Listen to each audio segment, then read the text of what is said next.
Take me on home to the asylum. Never alone in the asylum. Anarchy ruled, it was wild, but through it all you never smiled.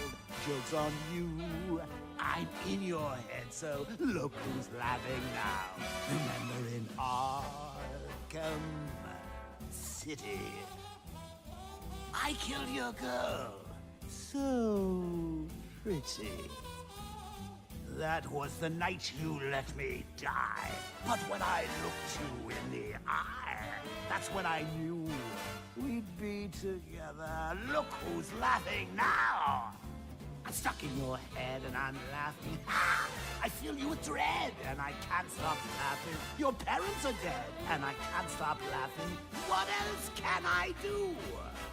Now I'm part of you. I am the clown, prince of crime.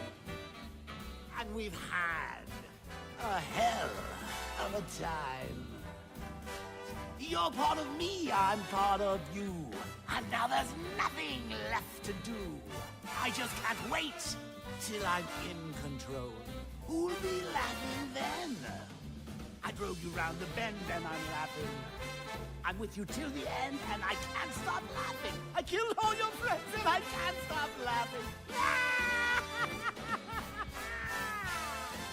Oh yeah, I think I can taste your fear. Now that my time is near, I'm in your blood, I'm so alive. I only wish you'd let me drive. It won't be long till I make you kill. Who'll be laughing then? Barbara's dead and I'm laughing. Ah! Jason Todd's dead and I can't stop laughing. I'm even dead and I can't stop laughing. What else can I do? Now I'm part of you. I drove you round the bend and I'm laughing. I'm with you till the end and I can't stop laughing. I killed all your friends and I can't stop laughing. I'm cock-a-doodle-doo. All because of you. I'm stuck in your head and I'm laughing. Ah, I fill you with dread and I can't stop laughing. Your parents are dead and I can't stop laughing.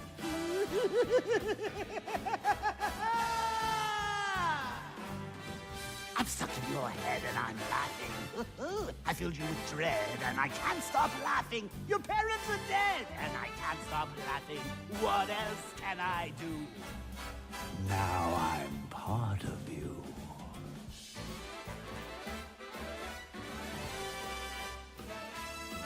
There's nothing like a comeback, is there, Matt? Good afternoon, everybody. Welcome, welcome, welcome. Glad to have you. How's everybody doing? Everybody doing good? Hopefully you're doing good. Hopefully you're doing good. I'm doing good. I'm vibing with you. You're vibing with me. Here we go. We have some things to go through, some things to hang out, to enjoy, discuss, revel in. You know how we be. You know how we be. That's just how we do. We have the Grounded documentary that just dropped. We have information on Ubisoft in case you missed the podcast. We have Avowed news, Monster Hunter Wilds information, Helldivers 2 preview, Dragon's Dogma 2 preview. There's a lot of stuff. I think we're going to also do a dedicated, more in-depth look at Death Stranding 2's trailer, because people were asking for that, because they felt like our look at the event wasn't the same as like a dedicated kind of thing.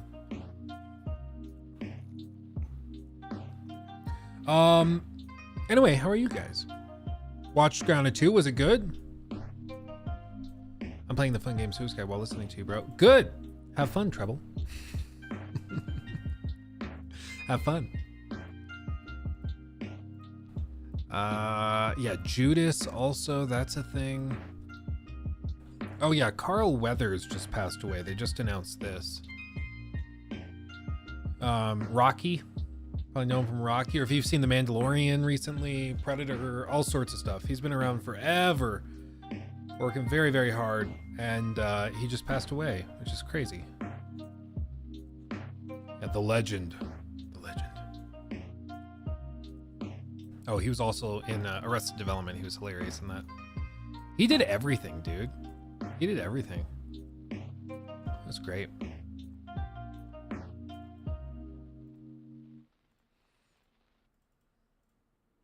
Apollo, yeah, the legend. The legend. So, but don't worry, we won't dwell on sad things. We will try to carry forward. Why is my Ring camera freaking out? Oh, because we have a bunch of Amazon deliveries coming. Sweet. Sweet. Turn on filming focus. Okay. So, let's see. Suicide Squad is all the way up to 11,000 players. Just for people watching the podcast, we were watching this. It is up to 11K as of a minute ago. So it is climbing. Joel Raptor predicted it would peak at 25. I guessed 34 tomorrow morning. So we'll see.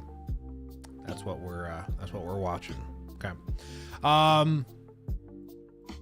Did I play Silent Hill Short Massage? No, I did not. I did not. Didn't look that good to me, but did you like it? Was it good? Oh, yeah. Hogwarts Legacy is at like 16,000. That's crazy. Silent Hill the Short. I know it's message, but I like saying massage, so I'm going to say massage. Let's see, releasing today following an American generation.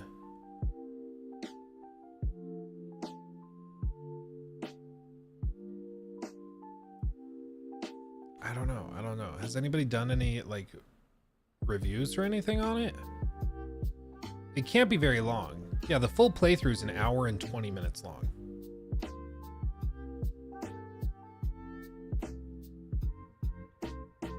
It's PT good? Are people really saying it's that good?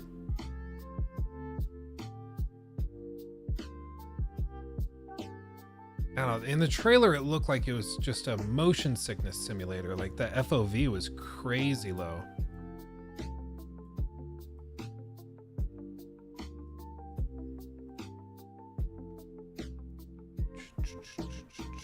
Drop this down.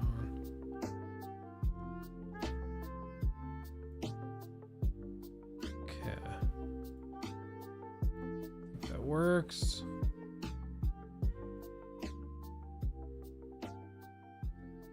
Thing that lines up. Okay. So yeah.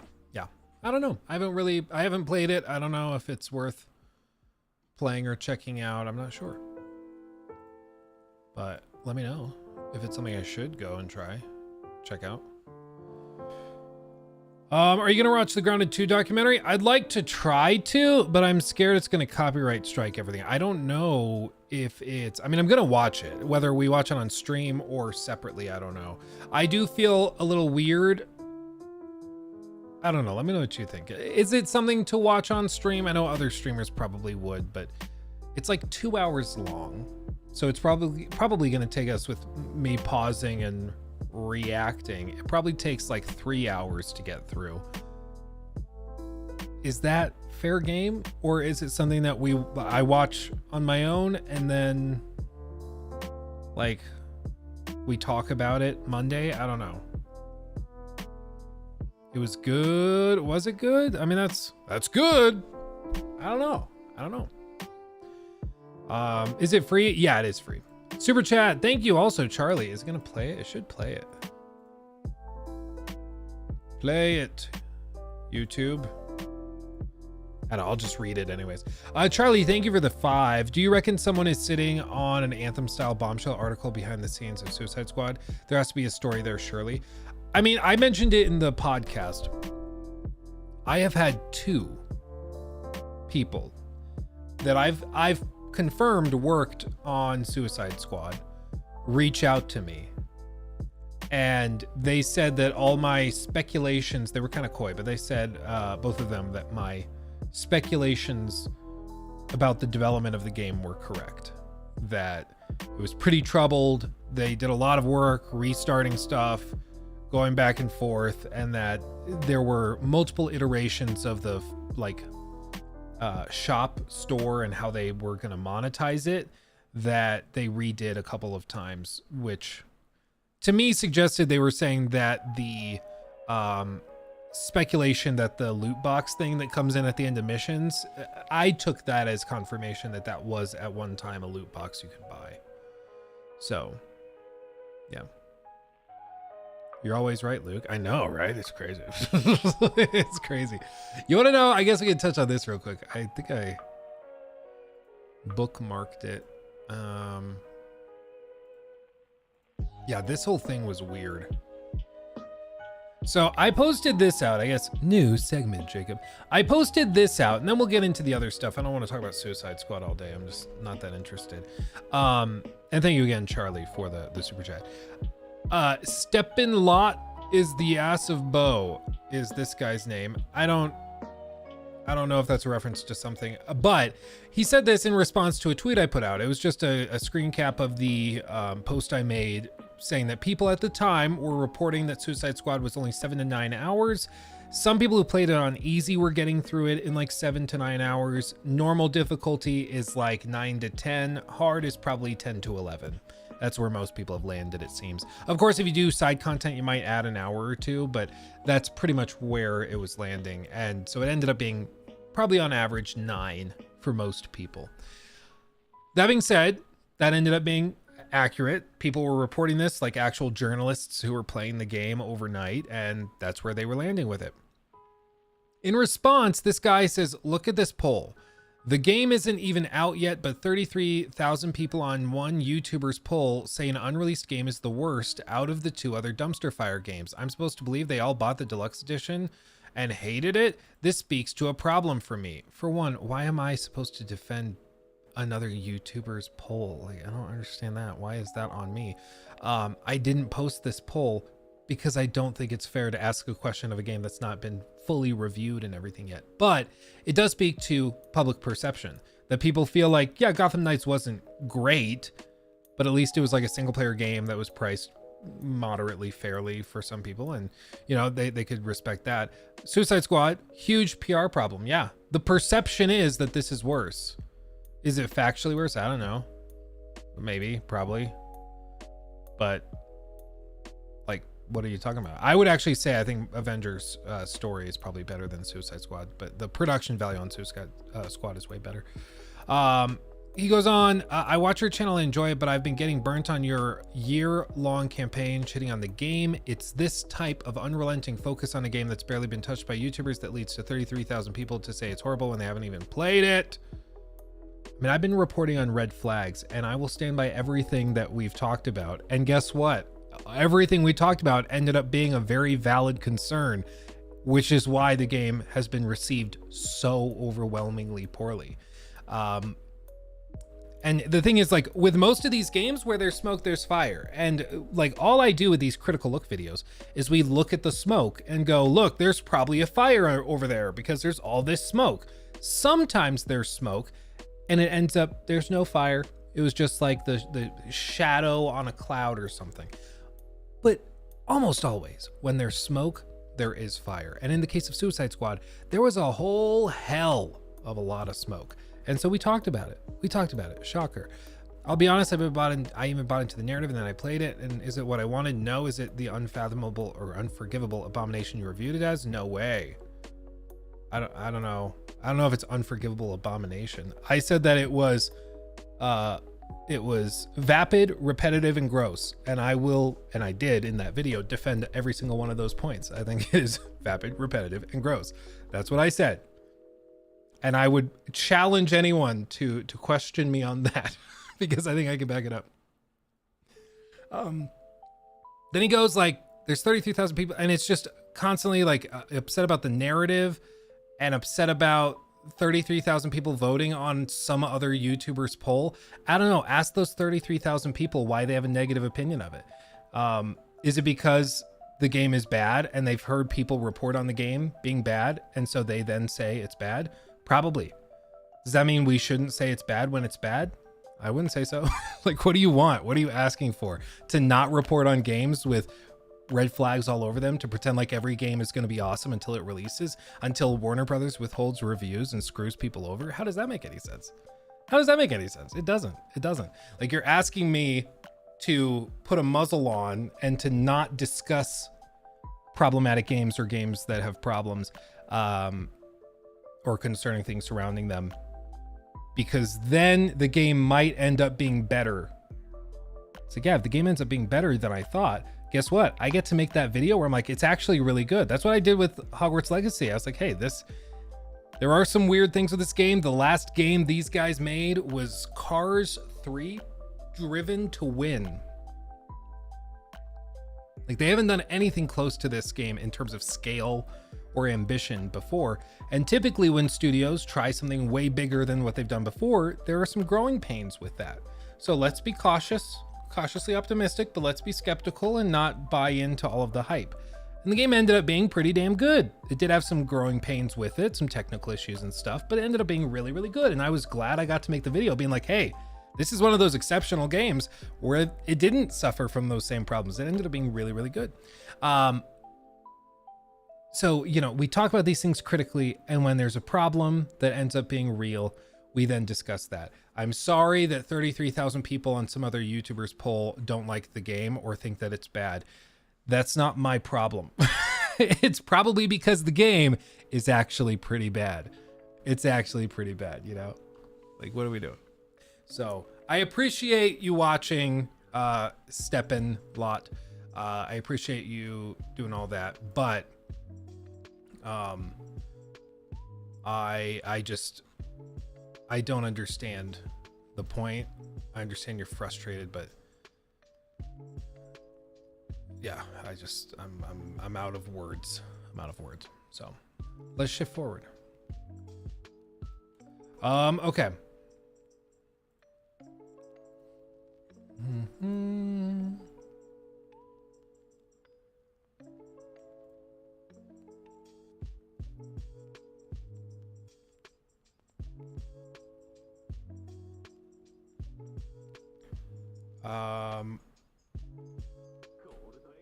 Okay.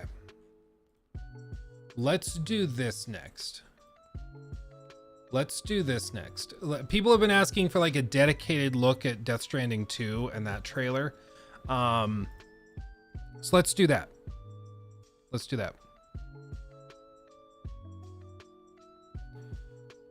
And then we can shift forward to Dragon's Dogma and then to The Last of Us. Okay. So as all of you guys know by now, Death Stranding 2 got a bigger look, almost a full 10-minute look at that game. This thing is a whole damn acid trip in dense concentration. I mean, it is crazy how weird and wacky this game is. It is just absolutely outrageous. I can't say I'm shocked, because it is Kojima, presumably with a higher budget than he even had with Death Stranding. Because like right off the bat, we're already sawing into somebody. There's a mask made up of blue hands for some reason. It's powered by Decima, and you can tell this game looks gorgeous. I mean, this really makes like even it makes even Forbidden West look kind of cartoony. It's very impressive. They've done some real work on this thing. And then there's a weird black sludge tar cat with an octopus tongue and like wings, it looks like. I swear, whatever Kojima smokes when he writes this stuff, I need some of it. Like we've done like little jokey segments before where we talk about Kojima and we're like, oh, maybe it's like a cocktail of all sorts of different pills he gets from somebody down on the corner of 10th and Broadway. Who knows what it is, but whatever it is, I need some of it because clearly it sends him to another dimension. It's wild. He's got the heebie-jeebies. It seems like it. Pretty spooky.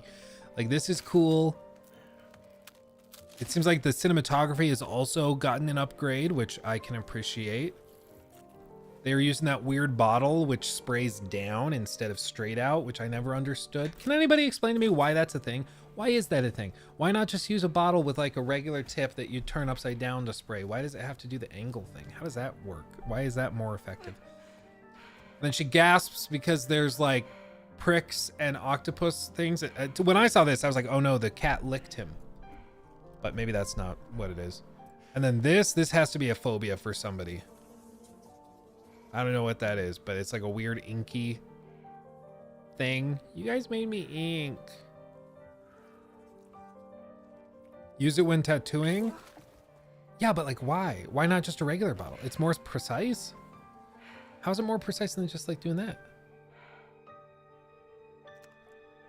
See, those eyes look real good. You see, this is like the detail in an eye that makes it look realistic.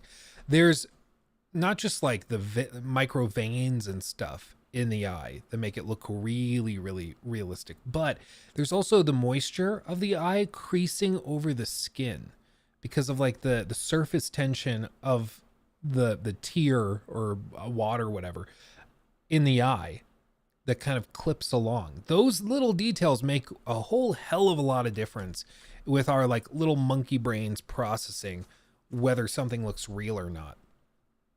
And this does a fantastic job of it. I mean, it looks very, very good. It's that attention to detail. That's the difference between like Starfield's Dead Eyes, where like they're looking at you just, your quest is that way. And this is very impressive. I love it.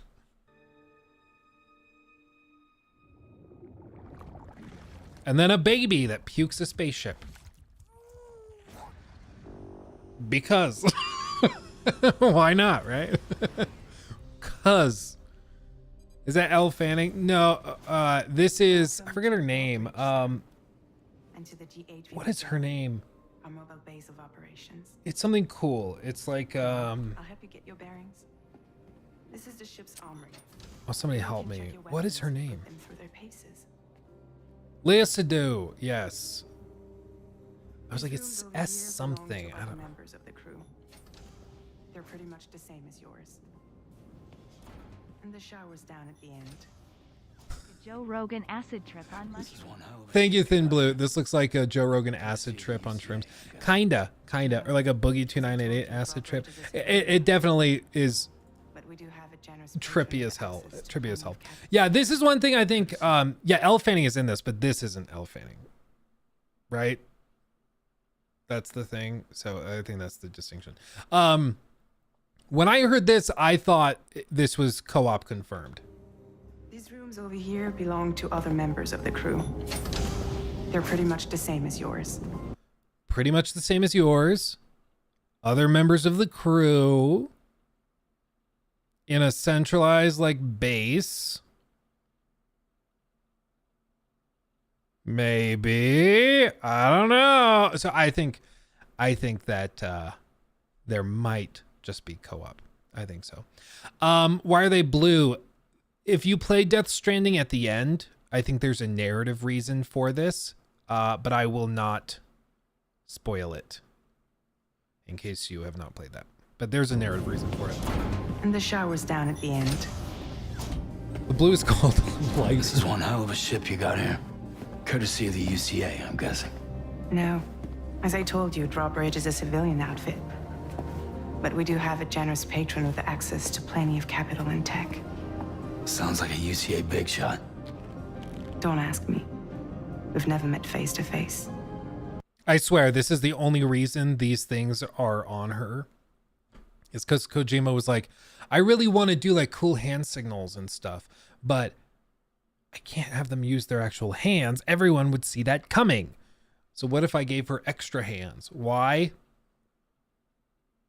Cause like this is what really separates Kojima. Like, it's not even fantasy or sci-fi. It's something else. Like, it's just a weird acid trip because it's not even like functional. Okay, like how does this make sense for her using it as like a mask while doing that surgery thing in the opening of the trailer? It doesn't make sense. Wear an actual surgical mask if you're trying to protect yourself from the particulate, whatever. Instead, like using weird latex glove hands to put over your mouth It looks weird and kind of trippy, yeah. But what's the function? It doesn't have a function. It's just weird. And that's Kojima. It's just freaking weird. Is that he's like, wouldn't it be weird if we had a game where like you run around and then you carry around a baby and the baby tells you when there's like ghosts around you, and then it's like sort of stealth like, and then everybody pukes this black sludge and then weird monsters come out of it. Wouldn't that be weird and crazy? And that's the game. And then he's like, okay, how do we explain this? I'll just do a 45-minute cutscene where everybody rambles. And by the time you get to the end of the cutscene, you forgot what everybody said because you kind of fell asleep because it was so boring. That's basically Kojima's recent games. They value their privacy.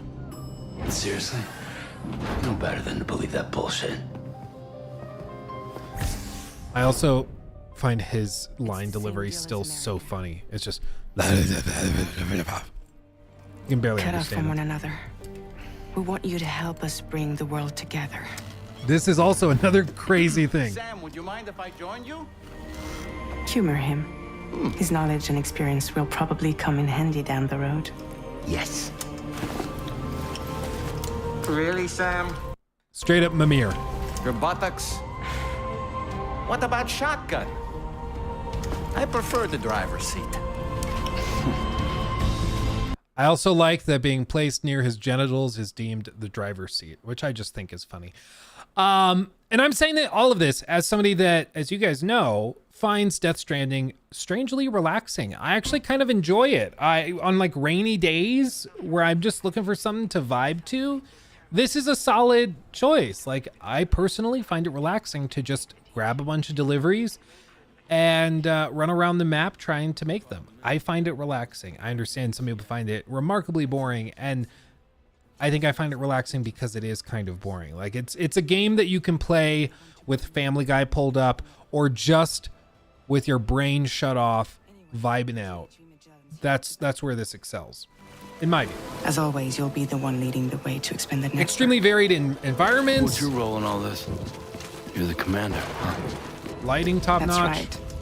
These days I'm fragile in name only. You brought America together. This is one of the other things that is going to be very polarizing. It seems that there's going to be natural weather events like floods, like flash floods, mudslides, maybe avalanches. They didn't show that, but maybe that's in there. So you can build up this infrastructure, but natural weather events can destroy it, causing you to rebuild it, which is kind of an interesting flip on the system that we got in the first game, where you would just kind of set stuff up and it was just there forever. Like the zip lines in the mountains. I had this whole network of zip lines in the first game where like I could pick up deliveries at this place, go hop on the zip line right outside of the footprint of it, and then go and zip like across the entire map just from zip line to zip line to zip line to zip line, and then make the delivery. It was super easy, super fast, and I could do a really tough delivery in like 5 to 10 minutes because I had this infrastructure set up. And it could be an interesting dynamic to cause you to like perform maintenance or have to repair or rebuild certain things. That could be cool. It could also be really freaking annoying. So that's the other possibility, is that it could take a gameplay system people already felt was very slow and slow it down even more. So there's the potential for this to get to maybe double down on some of the weaknesses of the game, which could be a problem, but we'll see. Helped it be reborn as the UCA. But I'm afraid Death Stranding is far from over. See, rock slides. Humanity is still in danger. It might just be a cinematic thing, might just be for cutscenes or something, but it seems like they're using it in gameplay too. A lot of things beautiful. changed after you went off on your own, especially within the UCA. Bridges no longer oversees the distribution network. They withdrew once things were up and running. So your friends and co-workers all went their separate ways. Within network coverage, there's no need to rely on human porters anymore. So after I closed up shop, I went and started a new group. One that handles work in regions outside the UCA. We decided to call ourselves Drawbridge. I swear, he just took like support. The chiral network and He just took like an early cutscene of her just explaining the whole game story and just put that under the trailer and cut footage over top. That's what it seems like happened. He's alive. He called himself a ghost, but We found a way back from the beach just so he could kill us. he said he came back to get revenge on you and me. Now imagine an espionage game with these environments. Yeah, except he made it very, very clear in the statement after this was revealed. He made it very clear that that new espionage game that he's working on with PlayStation, he specifically wants to use their movie studios and sound stages and sound design, and that he wants to make it a melding of film and gaming. So if you thought the cutscenes in Death Stranding were bad, just wait. He called Death Stranding a new genre of video game, not a like melding of film and gaming. So buckle up for that game to be 80% cutscenes. Okay, like if you're thinking it's going to be Metal Gear Solid 6, you're going to be sorely disappointed. But it's also, I mean, it's going to come out like 2029, 2030. It's going to be a PS6 game. Yeah, that's a long ways off. This is where Joel went. Hey, brother. Went to the beach and came back You like miss this. me. Yeah, I figured you'd pay this place a visit, seeing as how I've been distributing the fruits of this fine factory all over the continent. Guns and violence, the whole damn world could be yours. Same as it ever was. Oh. Looks like you decided to trade in that rope for a stick this go-round. Well, I suppose even a porter has to pull the trigger from time to time. See, this makes me think that they're doubling down on combat more. The fact that he says, "Ooh, you traded your rope for a stick this time around," implying that for this game, this time around, you're not using, movement and crafting ropes and ladders primarily. It's probably more weapon focused, which could be a good thing. I mean, if he actually listened to the feedback and thought, okay, gameplay was too slow, let's keep that stuff, but also add in a lot of combat. That could be cool. That could be cool. That could work. So we shall see. We shall see. But yeah, Troy Baker, fantastic. Famously played Joel. He also played like Sam in Uncharted. He's done just a ton of stuff. Oh, what about you? Hey, buddy. Are you just another soulless little husk, huh? Let go of me! Oh. Pathetic guitarist. Where's the rest of your band? No,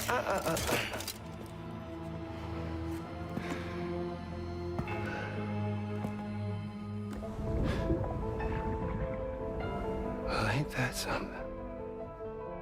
Was it you, Higgs? Huh? Was it you that killed Lou? You still don't know, do you?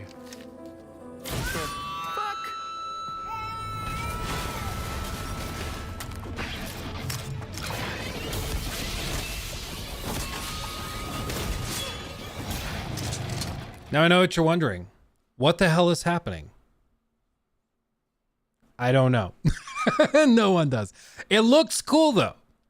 It looks cool though. It reminds me of something that James Cameron said about the Avatar films, where he said a lot of people ask, when making a film, they ask questions all the time when they're like designing scenes or writing scenes.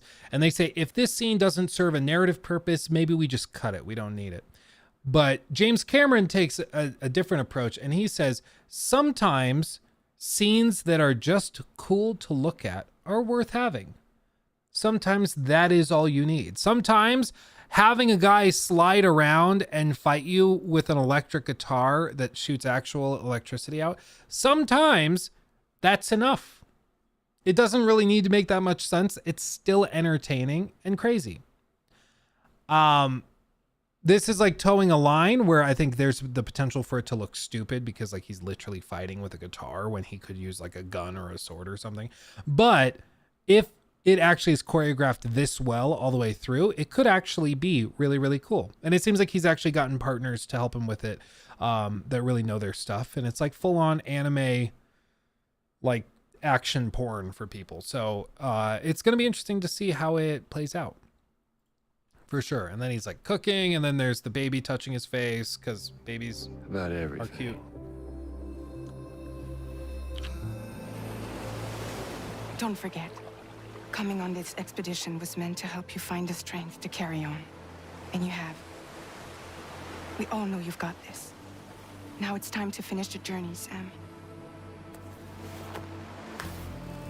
I think that shot is the only reason those gloves really exist. Like, yeah, the little finger pointing finger gun thing was cute and funny, or like was cute.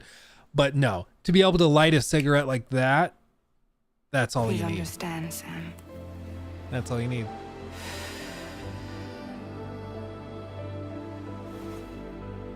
We never meant to string you along. That chrysalis, we found her inside. It was filled with a fluid that contained amino You're so acids. pessimistic. What am I pessimistic about? Do you know what that word means? What are you talking about? I think the gloves don't exist for any rational reason, because nothing in the world of Kojima, any of his worlds really, exists for purely logical reasons. They exist because they're cool and trippy. And that's reason enough, I think, for most people, as long as it's just outrageous. But I don't see how that makes you pessimistic. One's identical in structure to the kind found in tar. I'm sorry, there are amino acids in tar? As in proteins? Of course. How else did you think that chiral creatures could emerge from it? Yeah, stupid. Some have even theorized that the tar is a sort of primordial soup. Oh, baby. I was there. I saw her home. And it was a hellhole. You see, after you left Bridges, I decided to do a little digging. Now, according to them, BB-28 was flagged for disposal and subsequently incinerated 4 years ago, long before you and Lou first met.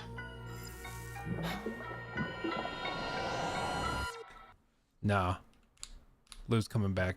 I also think instead of the handcuffs thing, they're doing this ring now. A thumb ring. I think that's what they're doing.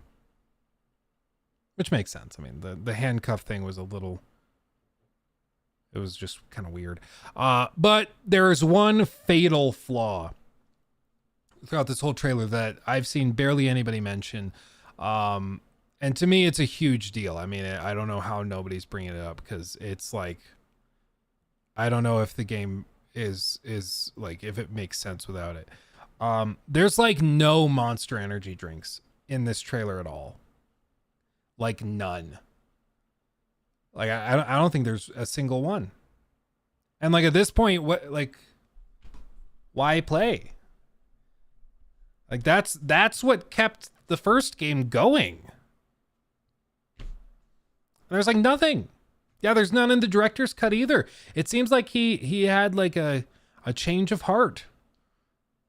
It was more likely a licensing problem, but I still, if there are no high quality name brand energy drinks in this game, I don't know if I can in good conscience ethically report on the game and cover it. Hell, I would take Bang Energy.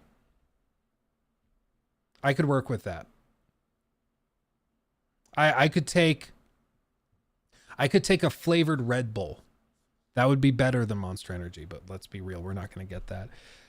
I mean, I just, hell, I would accept a knockoff kombucha. I would do that, but nothing. I just, you know, a Prime, yeah. Dude, watch as they land Prime. It's like the only energy drink they could land a contract on. So they get Prime. Oh, that would be amazing. That would be amazing. That would be so funny. Yeah. VR headset. I think they use this VR headset for AR training, like a lot of games do. So you'll go in there, maybe for mini games, but more than likely to like test a weapon before you go out and equip it in the field. So that would be my guess. It just makes too much sense. The weapons are all right here, and then the VR headset's here. It makes sense you grab the gun, put on the headset, and then do a VR thing with it, you know? That's what I think they do. By the way, thank you everybody for the super chats real quick. Don't know what's going on. Still a better story than Starfield. Thank you for the 10, my friend. And Fresh Killa, thank you also for the 10. I don't know, but growing up, there was Outlast, Alien Isolation, Until Dawn. Each year, there was a horror game that I enjoyed. But around 2019, it just feels like horror games is on a downward slope. Thoughts? Yeah, I think it's also that these games come in waves. Because a lot of games are built on trends. Whatever the current trend is where the focus goes, and that's just how it is. So I think that that's part of it, is that horror games were really popping off, like from 2014 through 2019, 2020. And then, you know, there were a couple that weren't super great, and they kind of didn't do like too hot. And I think part of it is that the big thing that really exploded horror games during that period were those like huge YouTubers like the Markipliers, PewDiePies, Jacksepticeye's. They were the ones that were really popularizing those games. And as things started to shift with live streamers and content creators more towards live service games with like battle passes like Fortnite and stuff like that, I just think those creators stopped covering those horror games, and therefore the audiences stopped really being aware of them. So it's just a bunch of things that kind of stacked up to make it not as viable as it used to be, I think, personally. It's not to say things couldn't change or shift back. There still are horror adjacent games, like even Lethal Company, that exploded even in the last year. So there still can be games that pop off, but I would agree they're fewer and farther between. But as for all of this, I mean, I think that they showed some stuff that in terms of gameplay seems interesting. It seems like they're showing, you know, more varied environments, very open environments, but you don't see him like loading up anywhere near as much like loot or deliveries. You see some on the back of these like speeder bikes and things, but you don't really see that take a center stage on the character design. Like there's some supplies, maybe different pair of boots, but it doesn't seem like he's focused on delivering stuff in this game, you know? It really doesn't. And that makes me wonder if this is going to be a much bigger shift than people expect. Because in the trailers for the first game, he always, at least from what I recall, always had his backpack really loaded up with stuff. This seems like he's just got a backpack full of the gear he needs to explore. This is like one of the few instances we actually see him carrying a lot of stuff. And so it makes me wonder, like, are they really shifting and trying to move it out of the UPS simulator realm and genre into something a little bit different, which could be really interesting. You know, I would like to see what that is. But it does give me confidence that perhaps Kojima has in fact listened to some of the feedback, positive and negative, because the danger with egomaniacs, and I'm saying this as a YouTuber, so I know firsthand, the danger with egomaniacs is that they often surround themselves with yes men that don't give them reasonable feedback. And, you know, if he's like, no, everybody loved my first Death Stranding game, I'm just going to do more of that, then you could see yourself in a situation where he just doubles down on all of the bad choices. Hopefully, though, he's able to listen to the feedback and maybe make some adjustments and stuff. I don't know. It's going to be very interesting. I'm curious how or if they'll improve the player-assisted structures and like system. It was kind of like that one episode in Black Mirror with likes. Yeah, it also was kind of inconsistent. I had a few bridges that got however many, like hundreds of thousands of likes. So they were just like generating most of my, you know, social cachet, as it were. But then other things I'd place in really densely populated areas wouldn't get any upvotes or anything. And it just felt very inconsistent with how they divvied them up, which was interesting. It was kind of cool though. Like I remember when I was playing it, I had a viewer send me a picture on Twitter of them finding like one of my ladders that I had put up, which I just thought was kind of cool. I was like, oh, that's mine, because it shows the username of the player that placed it. I was like, oh yeah, no, that's an actual viewer playing the game themselves on their console, and they find the actual the thing that I placed. It was a really cool kind of moment, which I thought was just cool. I liked it. yeah, bigger city environments. That's interesting. The post-processing effects on the fire look awesome. In general, it looks really good, but I'm still unsure of what the game really is. Like, it might just be another delivery simulator, and in all these shots and stuff, he just doesn't have much gear. Maybe that's what it is. Or it could be that this game has undergone a much bigger redesign than we might expect, which could be interesting. So I'm at least paying attention. I'm interested. The production values seem top notch, and you know, I think this is going to be one of those games that you play and also watch a lot, and it's just going to be one big acid trip all the way through. And I'm here for it. I think it's going to break my brain and probably give me an aneurysm, but what great experience doesn't do that? You know, at the end of the day, what doesn't do that? End of segment. End of segment.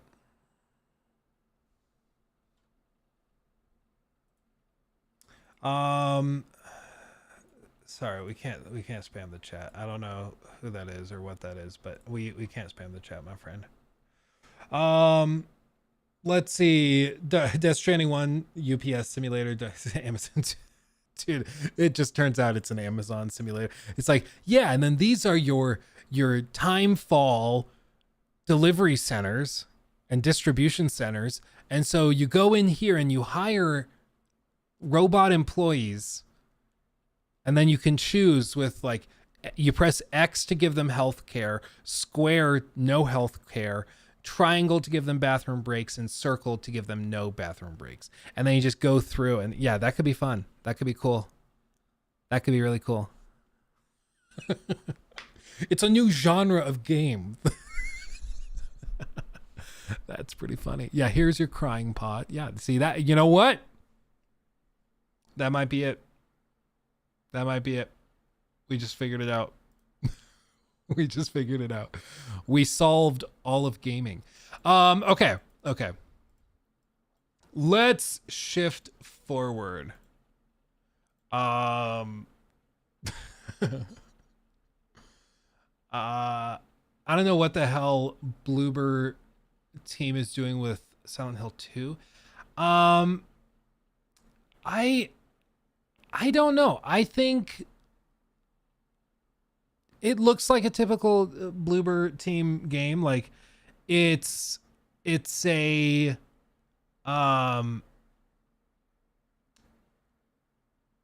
the environments look really good. The character designs look fine, but the animations for humans are really rough. They're just one of those studios. They're really good in environments, but when it comes to animating, like, the actual player characters and stuff, they struggle. It's why, like, they've done really well with first person stuff, because you don't have to bother with all of that. But for Silent Hill 2, it's of course third person, so there's a lot more to do.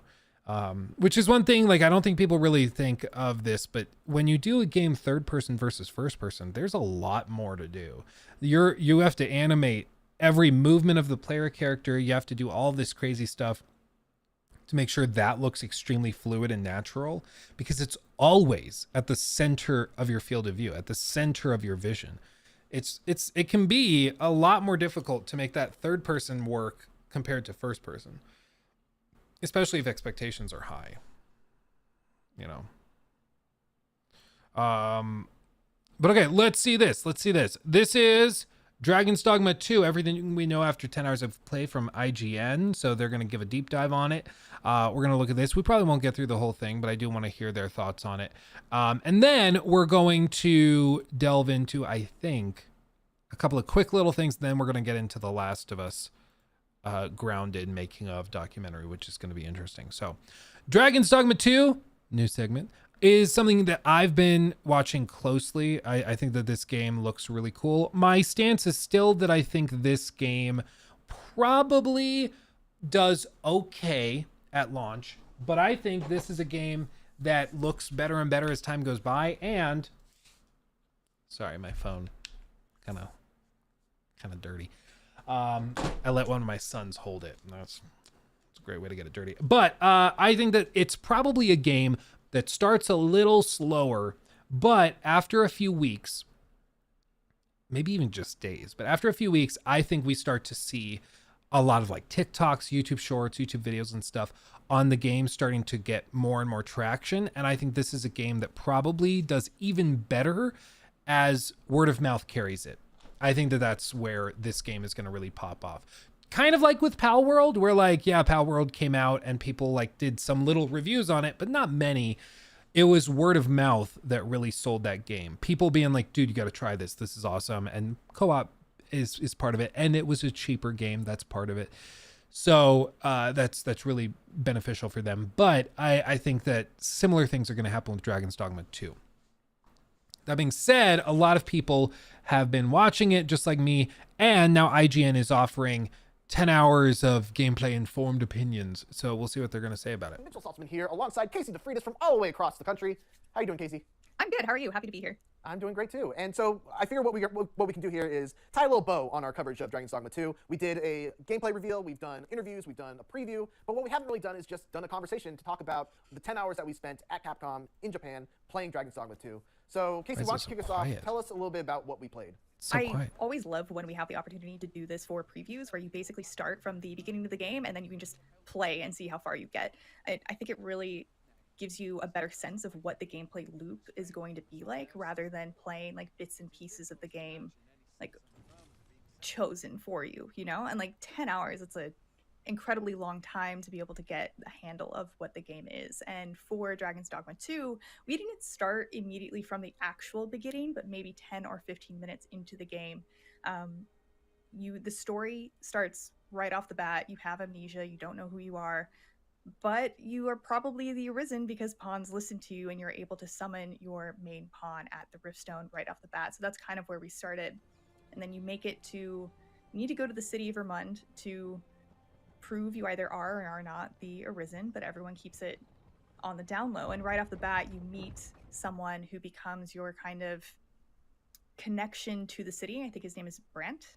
And he's the one who introduces you with the quests and with what is going on in the world. Yeah. My only concern with the game is in these like cinematic, like cutscene type things with human NPCs and stuff. It seems that there's not just a stiffness, but there is something graphically going on where like, I don't know if it's just the capture is slow or if the frame rate actually does like chug and plummet. I don't really know. But something is just a little off visually. When you're out playing the game and actually doing the gameplay, it looks great. But when you actually like look at this stuff, it seems much more stiff and stuttery at the same time. And he's the one who introduces you with the quests and with what is going on in the world. Yeah, and it's kind of like in the first game where your connection to Brant kind of ties you into the main quest. So every time you want to go do the main quest, you talk to Brant. He has a selection of main quests that you can choose to follow, and it's cool to have that separation of like this is clearly the main quest, and then everything else is clearly side content. So one of the things that I quiet. think is really, really impressive about Dragon's Dogma 2 is how everything feels very natural and organic in terms of like how you get side quests, how how you explore the world. And we'll talk a little bit more about the improvement. Yeah, even this though, like look at this. Did you guys see it? Watch this, okay? Look over here. Look over here. Watch my mouse pointer. World. And we'll talk a little bit more about the improvements, I think. Yeah. These are the things that kind of worry me in the same way with like Rise of the Ronin. I think there are some concerning things with data streaming and management, and it seems like in city environments, and we'll talk the game starts to really struggle, where characters just spawn out of thin air. Not even that far. I mean, he's literally standing next to another NPC who's loaded in properly. So that worries me, that this is what the game is currently running like. Now, it could be that it polishes up just fine, but that does worry me because that type of thing can be really, really distracting and disorienting all at the same time. Yes, it is also targeting 30 on console. that is something I think is important to, yeah, it's magic. It's it's not a bug, it's a feature. It is targeting 30 on console, and I think that's important to be clear with upfront, because for some people in recent years, they've decided to just not bother with the game if it runs at 30 on console. That's up to you. That's a matter of personal preference. I, for example, can't play first-person shooters at 30, so if there's a first-person game at 30, like, chances are I'm going to get super motion sick. I just really struggle with them. Sometimes I can struggle bust through them, but usually not. With third-person games, it doesn't really bother me that much. Third-person shooters, maybe, but it doesn't bother me a ton. Now, as for PC, the expectation, I don't know if they've confirmed it, but they have not said that there's any frame caps on PC. I don't know why there would be. The only time I've seen frame caps on PC are for games that are like sprite-based, or in other cases, games that like their engine's AI system or animation systems are tied to that. So like notably From Software games, they can't run over 60 on PC because there's all sorts of like issues where their AI is tied to the frame rate. So like they evaluate their environment, the AI does every 15 frames or something. And so if you add extra frames, then they start evaluating their environments too frequently. And so then the AI breaks because they're basically reevaluating things twice the speed. You know, it causes all sorts of things to break. When you assume there's going to be only 60 frames in a second max, then it's like, okay, evaluate your environment 4 times a second. Not that bad. We can kind of balance things around that. But if you all of a sudden are doing 240 frames a second, things start to break. And you can't do that because now the guy's evaluating his environment like once every, you know, like 10th of a second, 12th of a second, like 18th of a second. Like it starts to really break down, and all of a sudden he's just freaking out and twitching all over. So you have to really have a good excuse, in my view, to have a cap on frame rate on PC. You can still have a great game though. Like Elden Ring was capped at 60 on PC, and it still is a great game on PC. Is there much reason to play it on PC over console at that point? Not really. Like it's, maybe you can crank a couple other bells and whistles, you can mod it and stuff, but at that point there's not much of a reason. In this case though, I don't think they've said anything that would suggest there's going to be anything like that. I think of Dragon's Dogma 2 over the first game from what we've seen, but I want to kind of go back a little bit and just talk a little bit more about the story and how like that initial story hook is so strong. Right from the start, you know what you're doing, you know what the state of the world is. Everything feels a lot more kind of built up right from the start. It's not being built as it goes. You kind of get the full scope of the world right from the beginning, and it kind of grounded me more in the plot of Dragon's Dogma 2. More so. There's also, as you can see, this is a really low resolution capture for one. So the game looks really, really blurry compared to what it should be. And also at the same time, it looks as though they have like a dynamic resolution scaler running in addition to like FSR2. And what that means is that when you get into really busy combat encounters, things just start to look blurry like crazy. Like it really takes a nosedive,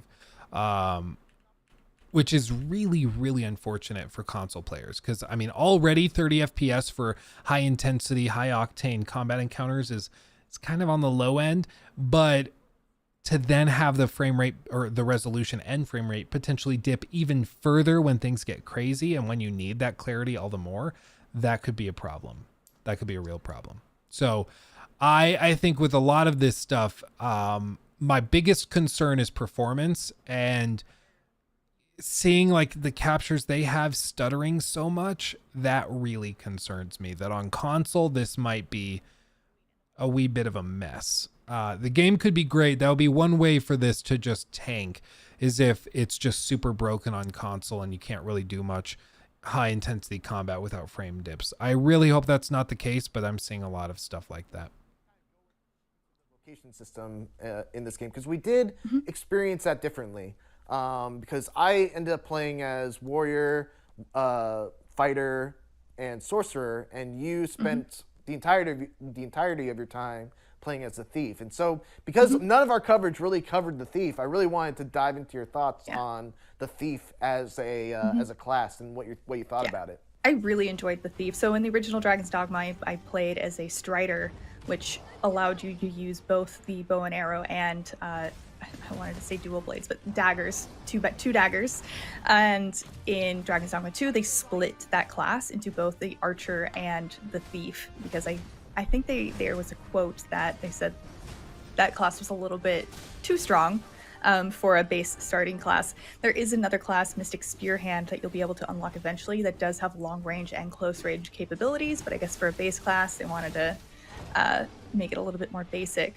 But I still felt very capable immediately from the get-go. You're immediately given core skills that are already on your map, so they are on your face buttons rather, and I felt able to go in and out of combat very agilely, very quickly, and I felt I felt like a rogue. Like, it was just, that's just how it is. And you eventually unlock well, you already have an ability from the get-go called Twin Daggers, which if you sneak up, or if a enemy does not perceive you and you hit them with that attack, it does more damage. That's very rogue-like, right? Very thief-like. And then you unlock additional skills for one that lets you kind of like cover yourself in mud and lower your enemy's ability to perceive you, which makes it easier to get that extra damage bonus from sneaking up on them with the Twin Daggers. And it became very it reminded me of what I would do as a rogue in a D&D campaign where I would do that move to kind of cover me and then trying to sneak up behind the group of enemies while the rest of my party engage them in combat so I can get off those sneak attacks. And it was a really fun class the whole time. It works a little bit differently than the Strider. With the Strider, I assume everyone else did this, but I kind of really abused the Helm Splitter attack, which deals more damage if you are attacking from above. But the move this time around works a little bit differently, where it launches you really high up into the air. So if you're attacking something that's smaller, you're not getting all of the hits off, so you can't really rely on that one move to deal your damage the way I did in the original Dragon's Dogma. But this encourages you to experiment with other moves and new moves, and there's so much to choose from, and there's a lot of options and a lot of customizability, even just for the thief. And every vocation now has a vocational ability that's tied to them. Yes. So what's unique about the thief is that they are the only class that I've seen so far that actually has a dodge button. It's the quick step. Right, they have a quick step, and I don't know if it has iframes, but even if it doesn't, just the ability to quickly get out of the way of attacks is a huge benefit to that class. Because if you want to get out of the way real quickly of something as a warrior, you basically have to just start a sprint. And it's tough. But yeah, so to kind of talk about the vocations I played, Fighter felt probably the most similar to everything else that or to how the Fighter was in the first game. The big thing about the Fighter is that they are the only class that has a shield. At least, again, as far as I know so far. So you can, use the shield to parry attacks. They have very, very strong melee capabilities. There's a new system in the game where if you basically stun an enemy with repeated melee attacks, you open them up to an execution that just instantly kills them. I believe it also gives you some invulnerability while you're in the middle of the execution animation. There's like this really good hit stop effect. It feels really good. And then you have the Warrior.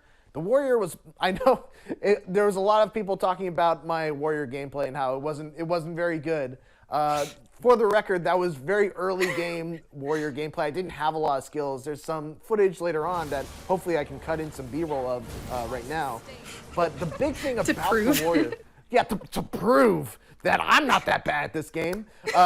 No, but the Warrior, I think the really cool thing about this class is that, yes, it's a class that's focused on slow hits or charged up really powerful hits that you can kind of just, bully through light attacks and just, take a few to do one big shot of your own. But the big new thing about it is that there's an ability you get much later in the vocation that allows you to time button presses with your attacks. And so if you time an attack press just as your attack hits, you'll instantly go into your next attack. And you can keep that chain going, so you're just going like, you're just cutting through things like this if you're able to time it. And you deal huge damage because, again, the warrior is a class that's all about big damage but slow attack. But then they also have this skill that lets them, negate some of that disadvantage if you're able to properly time those attacks. And it felt really good. I was cutting through some bosses. Poor guy, he's on fire. I love the warrior So class. leave him be. One of the things I always say about Dragon's Dogma Dragon's Dogma Vocations, excuse me, is that they are kind of the peak fantasy of these well-known archetypes. So, the warrior is the peak fantasy of that gut style character that has a great sword and it's just like charging it up for like 10 seconds, and then he releases it and just it's like an explosion happens without any kind of fire or explosion effects. It feels that powerful when you hit it. And then you have the sorcerer who charges up a spell for like 25 seconds, and when you release that spell, it looks like a spell you charged up for 20 something seconds. And then you have the thief who is darting back and forth, doing these really quick attacks, gets extra damage for It does feel like it's actually very different per class that you play, and that is what you want. You want it to feel truly distinct, and that adds replay value, that adds versatility. I love it. Freely change your vocations, which is fantastic. I feel like usually I'm like sweating when I'm choosing my original vocation or class or whatever in games, because it's like, oh, this is it. This is all I'm going to get. But in Dragon's Dogma, you can always be like, you know what? I'm kind of tired of being a thief. I'm going to be a mage, and then go and change your vocation. And of course, you have to build up those points and levels again to make your mage class as strong as your thief class was. But it's still a very doable endeavor. I'm thinking of like Final Fantasy XIV that also allows you to kind of master everything if you wanted to. It's not quite that intensive. Yeah. One other thing that I think we should clarify, you have those 4 base classes, and then you have the advanced versions of those classes. But the way you get those advanced versions of those classes is not by leveling up the base class. You actually get a quest that sends you to find the weapon of that class, and you bring it back to the vocation master, basically, and then you unlock that vocation. I don't know if that's the case for everything. We only got to unlock the warrior and sorcerer vocations in our playtime. The trickster was a special build that they just teleported us to, basically. Yeah. So we don't know. That was a very exactly. high level. Yeah. I think it was maxed out. We got to play maxed out trickster. I don't know if every single thing was maxed out. We had like the highest versions of the skills that we had equipped. So like the move that sends out a fog that gets you aggro. Suffocating Shroud. Suffocating Shroud. That probably had like the max range on it. When you first start off with the trickster, that might not have as wide a radius. We don't exactly know how all the other vocations will be unlocked. If they are the same as the warrior and sorcerer, it seems like you do a quest, you bring back a weapon to the vocation master, and then you unlock the vocation. We didn't get to play any Mystic Spear Hand, which was a bummer for me, but we did get a good quote from Itsuno-san that basically was saying that the class is, they like to call it Akuma balancing at Capcom, where it's focused on dealing big damage, but at the expense of taking a lot, or like having very little, life. It's basically a glass cannon build, and I'm very excited for that one. That's probably the one I'm gonna, try out when I first get my hands on this game. Yeah, I'm looking forward to that as well. I had a Blade Song wizard character in D&D, and it kind of looks like it plays like a Mystic Spear Hand. So I'm very curious and checking out what that feels like in a game. Moving on from vocations, I wanted to double back a little bit about the exploration, because as we talked about, I feel like there are two schools of open world design. You've got the Assassin's Creed style of design, where you just put everything on a map, and the player gets to go to every marker and feel like, okay, I've done everything in this area. I've crossed off all the side quests. I've done all the minor collectibles. I can move on to something else. And then there's kind of this emerging school of like Elden Ring and Breath of the Wild, where the map is pretty barren, and it's on you to kind of fill in the markers as you find stuff.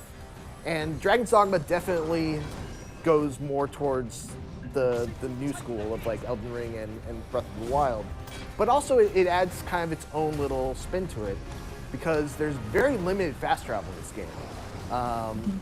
Casey, what did you think about how the distance works in this game, and how much you have to work to get from point A to point B?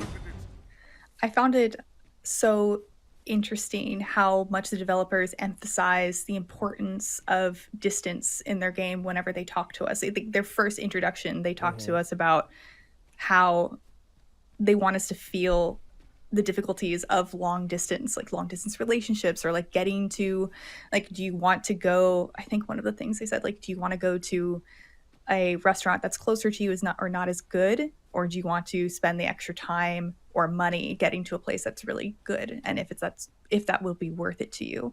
And their goal was to make the travel worth it despite the cost or risk, as you said, Mitchell. I think it's an interesting challenge for a developer to put on themselves, is to limit fast travel, because I do agree that often fast travel can just be kind of like a band-aid on an uninteresting world. It's like, okay, so you don't want to run from point A to point B because that'll be boring. Like, you'll just be running and you'll just be riding your horse or whatever, and it's just going to be, you turn your brain off and you just go, and that's going to be boring, so you want to fast travel to skip that. That, to me, I think is a reflection of a poorly designed world where you don't want to explore it yourself.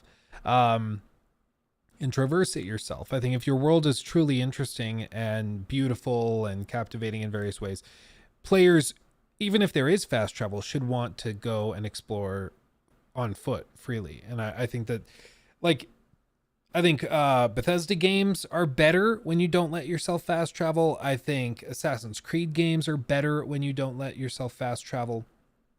I think most of these games are better if you can put on that artificial limitation to yourself.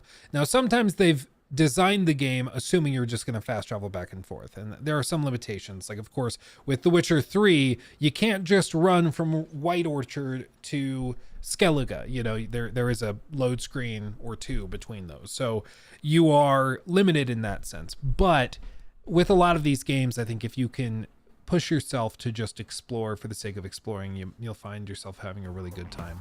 It can be really cool. Drinner, thank you. Drinner D donated $10 through Super Chat. So, I'm gonna say it. Still seeing very bland, auto-generated, looking, minimally textured environments, and stiff and clunky animations that plagued the first game. Hope it looks better at launch. I think the stiff and clunky animations and the awkward NPC interactions, I think those are just going to be here. That's going to be it. But those are hopefully not the reason you're playing the game. It will affect people's perception of it. I think cinematics are not going to be the strength here. So I absolutely agree there. As for the environments, it's really, really freaking hard to tell right now, because 99% of the gameplay footage we've been getting are through outlets like IGN and GameSpot and places like that. And it seems like they've only received 1080p captures of their gameplay. Like, is there a daytime sequence coming up that I can pull as an example? Like, there are just sections here where this is not even approaching 1080p. And I don't think this is a 4K capture. I think this is, especially when you look at the text and the compression artifacting on the text, to me, this suggests this is a problem of a capped resolution at the outset. So I think that they are only letting them capture it in 1080p, and even then it's a really low bitrate 1080p. And as a result, the game looks really blurry and flat, even though it's not necessarily blurry and flat. There are also weird upscaling artifacts. I agree that's still present here. And so the combination makes the game, I think, look way worse than it probably does when you're playing it. We've seen this before. There's been other games where they've done preview events this way and limited capture resolutions. And I think it's because, like, the guys that set up the captures are not necessarily like part of the marketing teams or any content creators or anything, so they don't realize that that's going to hold it back in that way. But hi, how you doing? Oh, you got a hat. Is that for Lockie? Oh, it's for Orion. Nikki got a hat for Orion. Fits his head. Mini adventurer. That's pretty good. The 3 to 6 month one did not fit his head. He needed a 1 to 2 year old. Yeah, Orion's head is literally off the charts. Like, not even 99th percentile. He is 100th percentile. Like, he's breaking records with that dome. He's got a big head. Lots of brains. Lots of brains.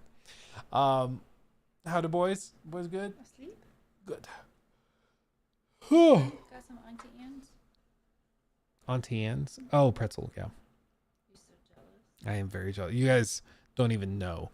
But if there's an Auntie Anne's in a mall, in an airport, I don't care where it is, I will go and I will get my salted pretzel and I will lose it for that pretzel. I don't care if it's $50. I'm an addict. I can't control myself. I love them so much. That and Orange Julius too. Yeah, you got a problem with mall food. Mall food, dude. Cinnabon? I think what it is. Oh, Cinnabon. Don't. Oh. See, he's got a problem with mall food. It's mall food. I think it's because like when I was growing up in Texas, like the place you would go to like have a good time was the mall. Like you'd go to the huge mall because in Texas it was so freaking hot in the summer. Nobody wanted to be outside, so everybody would go to the mall where the AC is super awesome.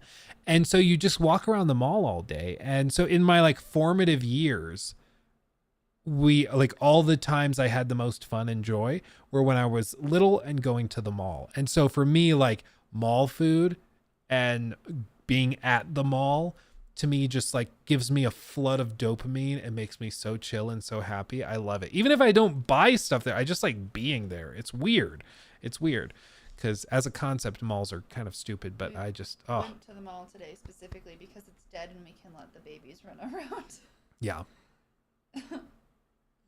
That's awesome. Heart, thanks for that. Just wanted to say I found your stuff like 2 days ago and I've been loving it. Keep it up. Thank you, my friend. I'm glad to have you. Thank you. Malls are past its prime. Yeah, unfortunately. But some malls are still popping off. There's one down by Denver. It's like a premium outlet. Oh, yeah. And that one's always super busy. Colorado's popular for the outdoor style mall, though. Yeah. That, like, pops off here. They're, yeah, it just depends. Some malls are great. Other malls are sad. Like, you know the type. You go to the mall and you just end up feeling really, really sad. Cherry Creek is a good mall. This one is like Denver Premium Outlets just north of that. Cherry Creek also pops off too. That one's very popular. And the Mall of America. We go to the Mall of America like once a year. That's Minnesota, though. That's not... Yeah. It's the Mall of America. It's the mall. That one's very good. They have like roller coasters inside there. Like roller coasters inside the mall. It's crazy. Kenway, thank you. Good to see you, my friend. Here in Miami, it's always busy. I think it's hot climates. Hot climates malls are very popular. Arizona was super busy. Yeah, Arizona, we go there every once in a while, and they have a few malls in Scottsdale that are crazy nice and always super packed. So I do think that is part of it. I think climate, temperature is a big thing because if it's too hot to be outside, everybody ends up going inside. What's a good place for everybody to gather together inside? Like a mall. Why not? You know. Strip club. Bring the kids. Nothing beats a strip club on a Tuesday afternoon. With your kids. Yeah. Edmonton Mall is interesting. They have roller coasters and a water park. Oh, man. What? I do love me a water park, I'll tell you what. Have to be in the right mood. We tried going to a water park one time when we were feeling kind of sickly.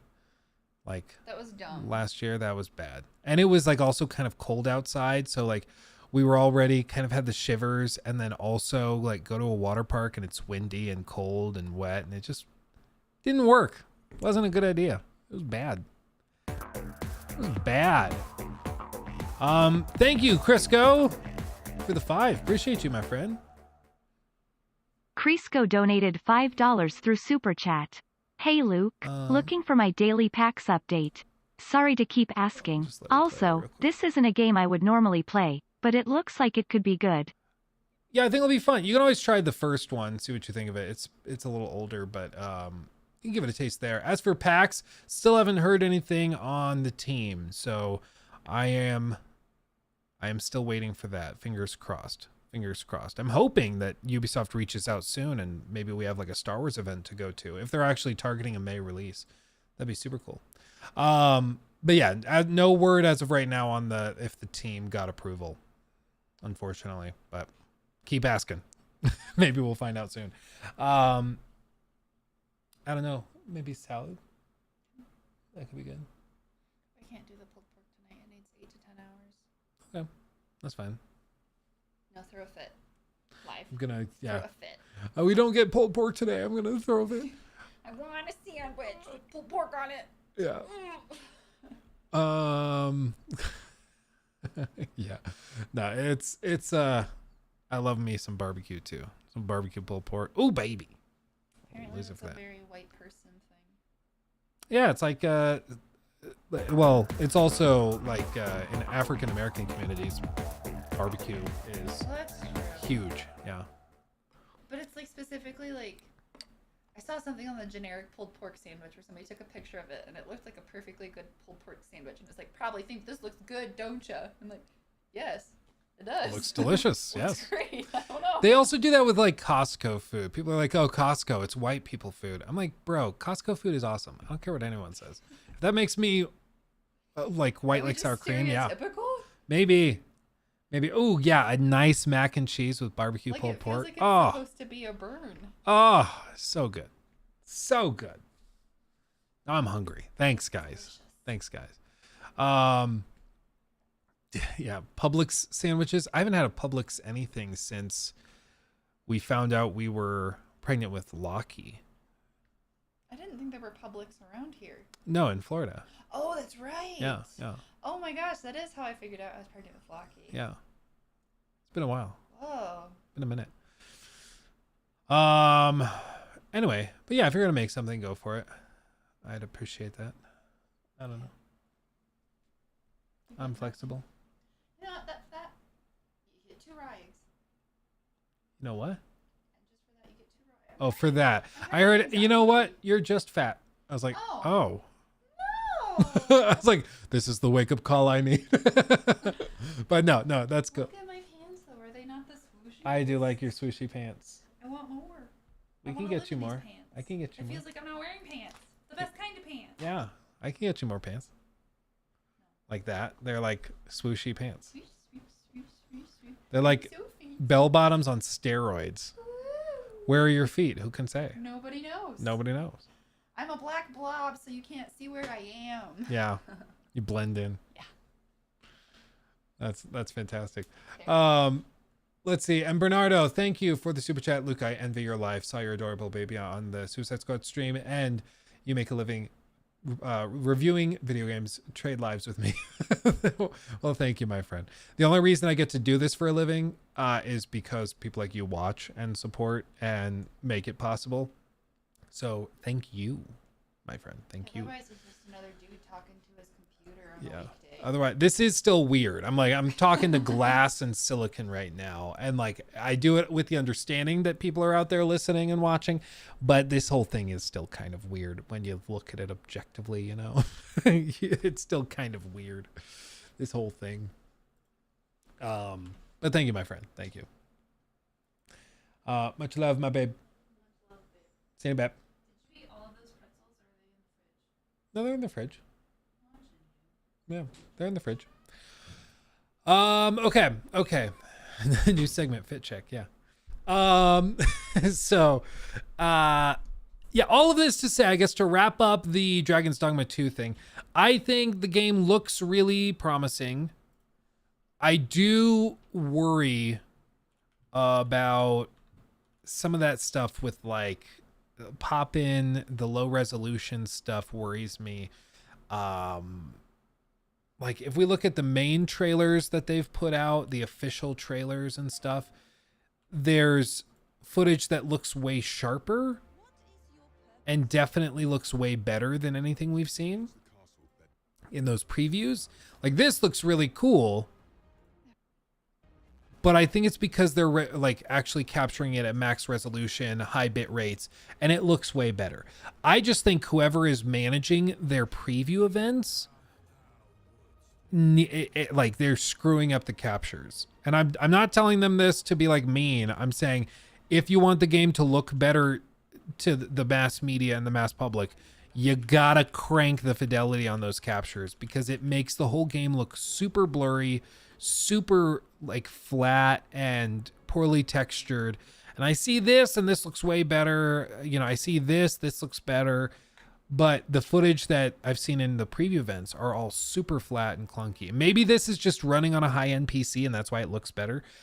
And the other stuff was running on console. I don't know. But I would really encourage them to take an extra look at their capture setup, because I feel like there's a real flatness going on that they need to adjust. So other than that, I think the gameplay looks solid. I think it has a lot of potential, and I'm hoping that they can pull it off, but it's going to be something to keep an eye on for sure, I think.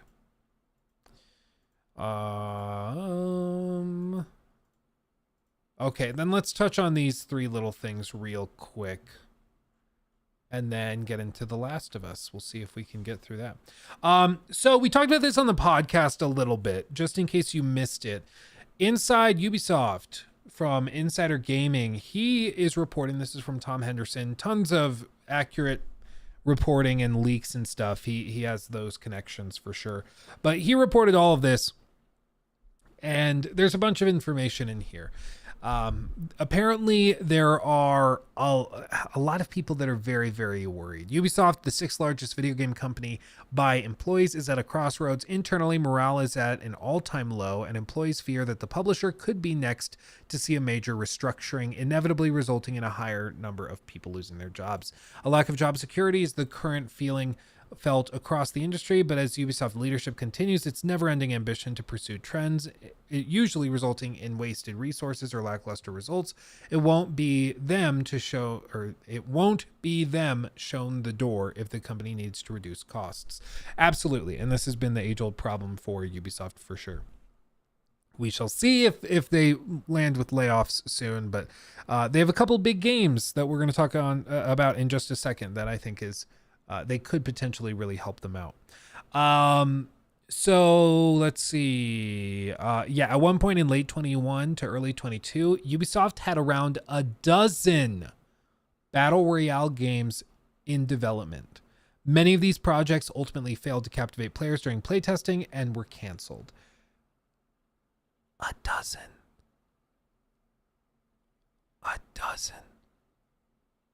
Like, if this doesn't define throwing crap at the wall to see what sticks, I don't know what does. Like, there was no vision. There was no, we have the concept for the battle royale that's going to win and take Fortnite down. There wasn't anything like that. They were like, we'll just make 12 and see if they work. It's baffling. There was also the news that they were doubling down on Ubisoft Quartz, which was their NFT platform that now is completely defunct and like gone belly up, and that they've seemingly walked away from. And that was a whole other thing. I mean, as you can see, it's discussed here. Battle Royale games weren't the only Ubisoft trend-chasing impulse, though. In late 21, the company announced Ubisoft Quartz in its attempt to take advantage of the then NFT boom. The announcement was publicly slammed, and internally, employees felt embarrassed to even be associated with a company that made such a prolific out-of-touch announcement. 2 years on, it seems like Ubisoft has realized that NFTs are not the money-making tech it thought it was. Still, the company continues to quietly work in the NFT and Web3 sphere on projects like Champions Tactics, Grimoria Chronicles, which, I mean, they already have it going, so they're just going to ride that out. Let's see, the publisher's desires currently lie with live service and extraction-based shooters. Insider Gaming understands that at least 3 major extraction-based shooters are in development at the publisher. The Division Heartland, released to be TBA, or to be announced, not to be to be announced.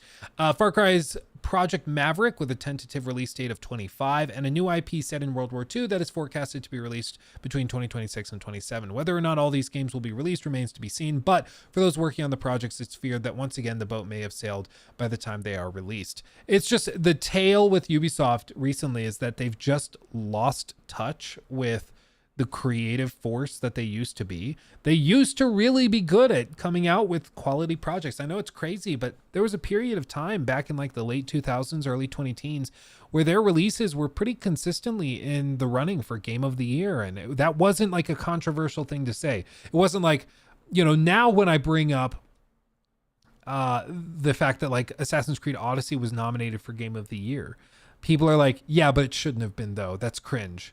The fact that any Ubisoft game gets nominated is awful. It's like just suggesting that a Ubisoft game could potentially win a Game of the Year award is like a cringe take, which is wild. It's crazy. It's crazy. But there was a time when that was reasonable. Like it was like, yeah, Ubisoft makes some great games. I mean, you played Assassin's Creed 2. That game was a banger. That's crazy. But nowadays, they've fallen pretty far. And as you can see here in these discussions, it's just a tale of throwing as much crap at the wall as possible with a dozen battle royale games in development at a single time, hoping one of them sticks. And as we all know, none of them stuck. Nothing worked. This was wasted time. Hundreds of millions of dollars, at least, down the drain for nothing. For nothing. This is why investors have said for years that Ubisoft could have the number of employees they have, the number of studios they have, the number of projects they're running, and see no difference in the amount of revenue they bring in and profits that they generate. Zero difference, because their management is so like diluted with some of this stuff that they just waste so much money on all these different projects that they don't need to waste money on. Like anybody that's reasonably in touch with the gaming industry could tell them instantaneously, no, the odds of one of these working out is like negligible. Like all of these projects are a bad idea. But they still do it. They still do it. Time and time and time and time again. Time and time and time again. Constant delays and mismanagement. So in recent years, there's been one thing that you can probably count on with the Ubisoft game. It's inevitable delay. It's a frustration that's been publicly felt and internally, mostly boiling down to unrealistic internal deadlines and poor management. One of the most well-known examples of constant delays is Skull and Bones, the decade-long in-development pirate game that has seen 6 public delays. Public is important to note because it's received a handful of internal delays as well, with like entire reboots, restarting development. I think it has had at least 3, maybe even 4 at this point, game directors through its life, which is wild. Most games have 1. This game has had 4. Like, it's crazy that they can't get this figured out. The game is estimated to have cost in the region of $200 million to produce, a figure that is not expected to be made back, sources said. At least they don't expect to make it back.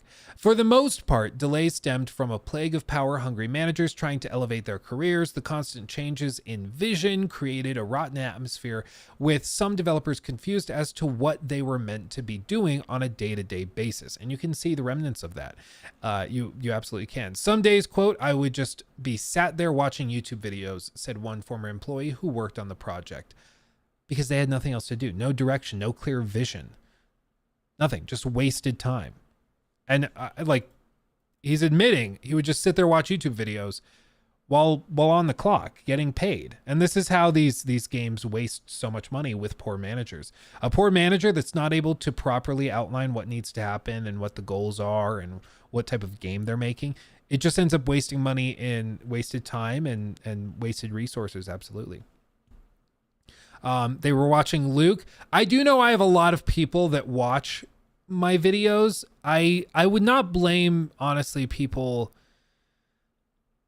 I wouldn't blame Ubisoft employees for not like wanting to watch some of my more recent videos taken down, like Assassin's Creed Valhalla and stuff like that, because it's got to be awkward being like, I work for this company and I like working for this company, but now I'm going to watch a video on somebody trashing our latest game. Like, it's got to be a little awkward. But maybe it's like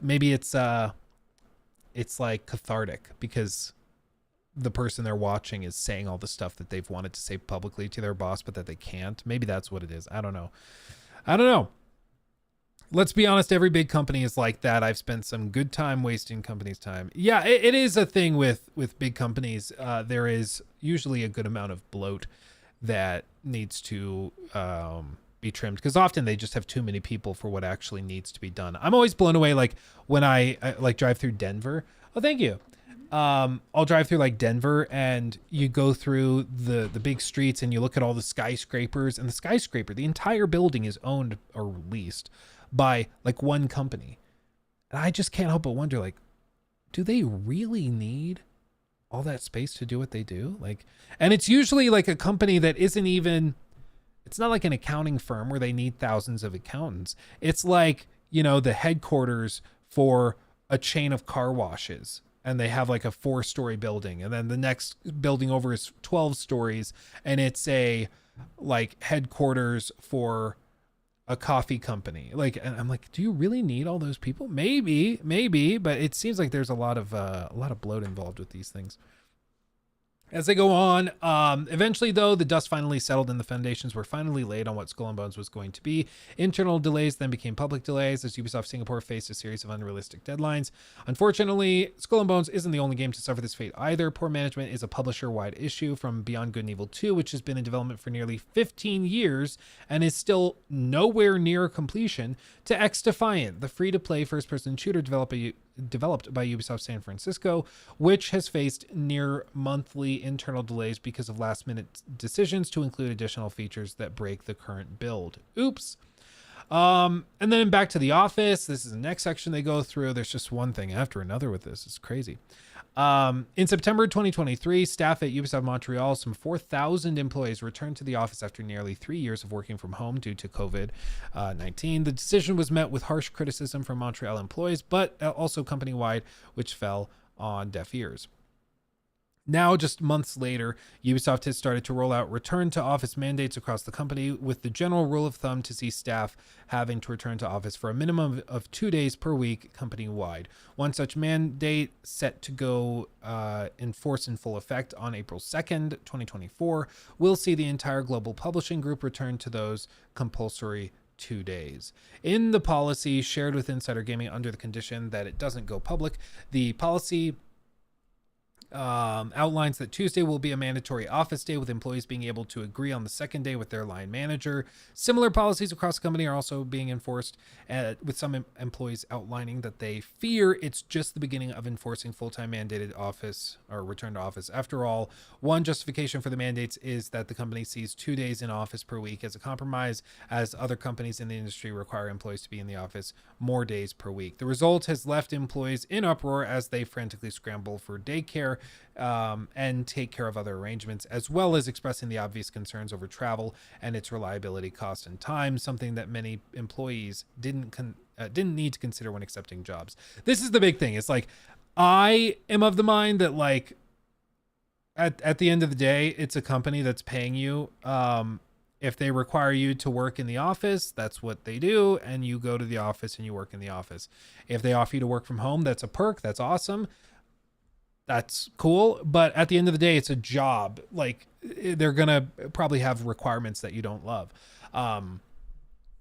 I also, like, as you guys know, like, I've done a good amount of study in the realm of management and things, and there are conflicting reports and studies. Some studies say that in certain fields, work from home, there's consistent levels of productivity. Other companies or other industries, they have pretty clear data that suggests that working from home leads to a lot of wasted company resources, where people are like playing games during office hours and are slower to like respond to communications and stuff. And so I think it's just, honestly, it's a company by company, employee by employee thing. At the end of the day, like, some employees are really productive at home. Some employees are way more productive at home, but there are also a lot of employees that are more productive in the office. Like, that is a thing. And I feel like a lot of the time when we discuss this kind of thing, there is no acknowledgement of the flip side. Because, like, yeah, some people super productive at home. A lot of people find working from home to be very distractible. You know, there's a lot of things to pull your attention away. The problem, though, is that a lot of employees currently working there have accepted the jobs with the understanding they'd work from home. So, like, they don't have a babysitter. They stay home with their kids and work in between watching the kids. Or, you know, they live far away from the office. Maybe they live an hour away or 2, 3, 4 hours away, you know? There's all sorts of things that could tie into it that they didn't necessarily consider when they took the job, since it's been at this point 3 going on 4 years that they have not had to be in the office. So I think with all this, I don't blame them for wanting to have employees come back to the office. I understand, like, most people who really love work from home love it because I'm sure it improves your day-to-day life. I'm sure, like, when I was able to work from home, when I was in commercial real estate, like, those were my favorite days because I didn't have to drive an hour and 15 minutes to Denver every morning. So I love those days. I'm also going to tell you right here, right now, I was way more productive when I was in the office. Way more. Not even close. Not even close. Because if I had a quick question and I was like, ooh, this client, this lead, I have a note on here that he knows my boss. So before I call him, I'm just going to go hop up out of my little cubicle. I'm going to walk over to the boss's office. I'm going to knock, ask him, hey, do you know Tom Smith? Oh, yeah. What's going on? Well, I was going to call him. Can you offer me some pointers about him? Anything I need to know? He gives me that information. I go back to my cubicle and I do it. Working from home, it's like, oh, I see that. And I try to call my boss. He doesn't pick up because he's on the phone with somebody else. And he's like, I'll get back to you in a minute. And then I just kind of sit around waiting for 10, 15 minutes. I probably get a little distracted. I watch a YouTube video. And then he still hasn't responded. So I text him again. No response. I text him again. Then I try calling him again. And it just keeps going. And tons of time is wasted. I was way more productive in the actual office. Now, that was just me. Other people might be different. But for me, way more productive. Way more productive in the actual office. Yeah, I can easily waste time at the office too. Smoke breaks, coffee breaks, going to the other cubicles and talk. This goes both ways. Absolutely. No, and that's why it's a person to person difference. But at the end of the day, my view is that it's like the company is paying you. If the company wants you to be in the office, you have the right to leave the company, and the company should consider that loss of talent when they make these decisions. But like, it's just ultimately, like, if the company thinks that you're going to be more productive in the office, that's why they're bringing you back to the office. If they thought you were going to be more productive at home, they would have done that and allowed you to keep it. So it's just, it's an unfortunate thing that now people that have accepted these jobs are going to lose money to daycare and have to lose money to buying a nicer car or another car to commute to work every morning. Like, it generally sucks because when they accepted the job, this wasn't a thing, and now it's a thing, or it's going to be a thing. And it just kind of sucks, but it was going to end eventually, I think, because the work from home thing, I don't think was super sustainable. Unfortunately, the years of constant delays and out-of-touch decisions have hindered the reputation of the company with players. Resentment is being felt, with some employees believing that it's now being reflected in player numbers. In early January, Ubisoft released one of its highest-rated Metacritic games in the past decade, Prince of Persia: The Lost Crown. The game hit a height of 88 on Switch with its critic score and a 9.1 user score, leading many to believe that the game could already be in the running for several Game of the Year awards.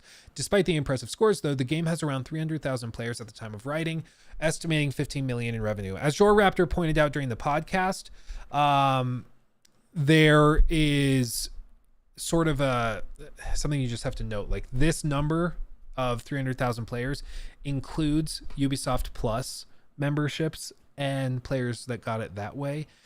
So it doesn't necessarily mean that 300,000 people bought the game. And it also, like, if you buy it through PlayStation Store, they take 30%. So it's not actually 15. It's probably more like 10 to 12 million has actually been generated. So not a whole lot. It was probably a cheaper game to make, but I don't think it was a 15 million or 12 million dollar game. Over the lifetime, maybe it does 15 to 20 million in revenue before, you know, all is said and done, but that's not a whole lot. Hopefully it was a cheaper game to produce and maybe they can break even. Maybe. Let's see. Do you think because of leases on buildings, employers want employees to return to work? Maybe. I mean, if a lot of those leases, the typical like standard lease for a lot of office deals is like 4 to 7 years. So if we're talking about COVID, like it's probably already, the leases would be exitable basically at this point. I think it's more likely that they just feel that productivity is dropping. And so they're deciding to bring people back to the office where they feel like productivity will rise. And we'll see if that happens or not, but I'm guessing that's what they're trying to do.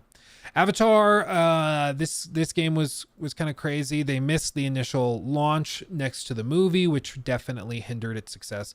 After several delays, the game landed in December with limited marketing. It was weird, like they really didn't spend a whole lot putting it out there. I don't really know why, especially for a Disney thing. I don't know if it was maybe they were limited on the part of Disney and they like maybe that was a limitation that actually hurt them. I don't know, but they didn't market it very heavily and it still sold probably about a couple million units, but it might just barely break even when all is said and done. Maybe. We'll see. Yeah, usually a good indicator to me for like how much money has been poured into like the marketing of a game is like when I'm making thumbnails for videos and stuff, you can usually go to what's called a press package. And it's a collection of like screenshots and video clips and wallpapers and stuff that the marketing team has designed for the game to be used by content creators and stuff when making their content. And so it can be really, really useful when making thumbnails and everything. Usually games that have a big marketing push have a lot of things available, lots of high production value art, lots of screenshots, lots of wallpapers, lots of all sorts of stuff. With Avatar, I think there were 3. Like there was almost nothing for that game. It was really, really freaking weird. I don't know why. Honestly, I thought if any game was going to get a ton of marketing support, it would be Avatar, being backed by Disney, but no, for some reason they just didn't. It was really strange. Really, really strange. And then Mirage, which Mirage actually seems to have done quite well. So Mirage seems to be the really, really solid performer out of all of these.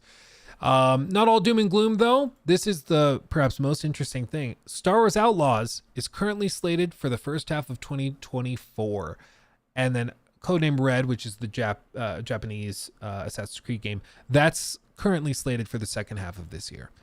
And Tom Henderson later said in a tweet that he expects Star Wars Outlaws, it's rumored that it's coming in May. Just a few short months away. Now, that means that it's probably a bit of a whirlwind of marketing.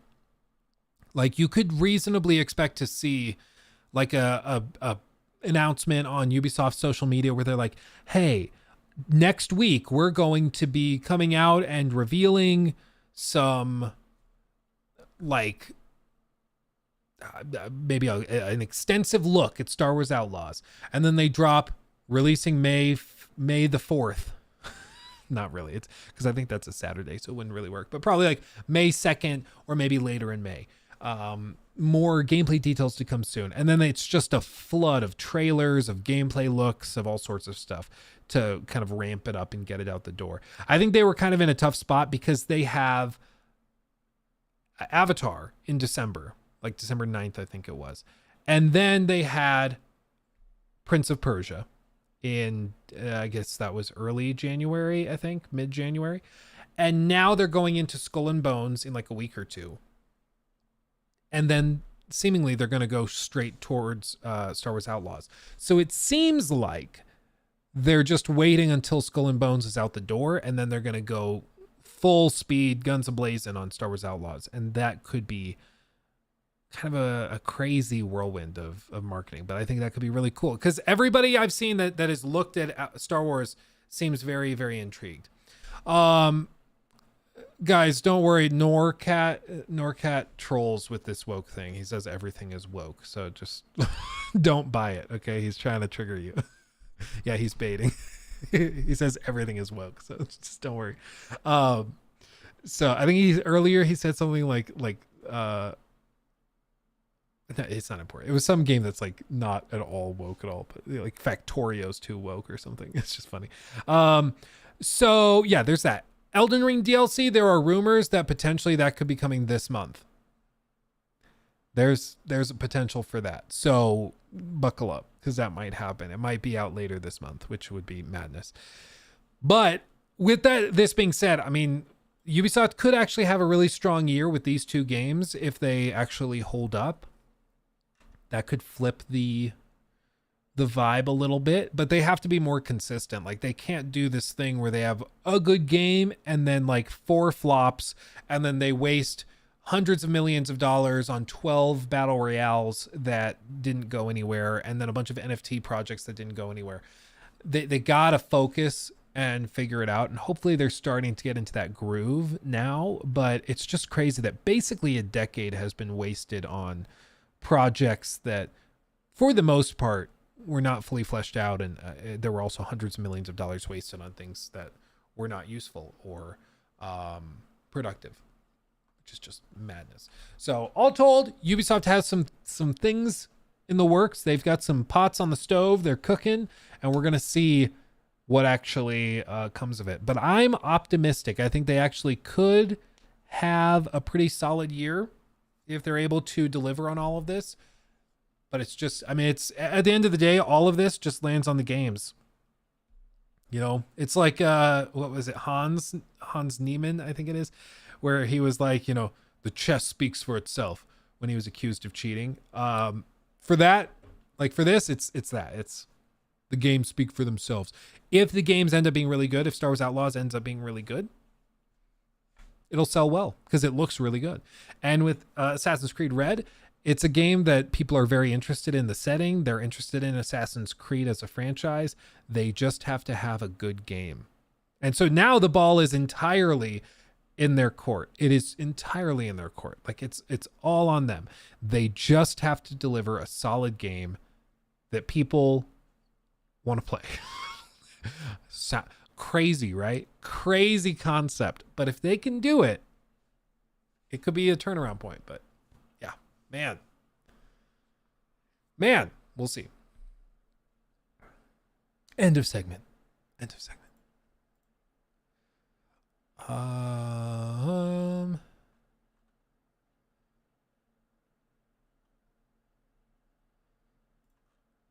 don't know if this has much information, so I'm not gonna bother with it. Okay, I want to see this. I'm gonna start this. We're gonna see, guys, if this works for like a whole segment. I don't know. We're gonna see, but I really want to see what this is like. It might get copyright struck immediately, in which case we just all watch this separately. But whoops, my chat blocked it. Hold on. Defaulted to highest resolution. Oh yeah, which one is that?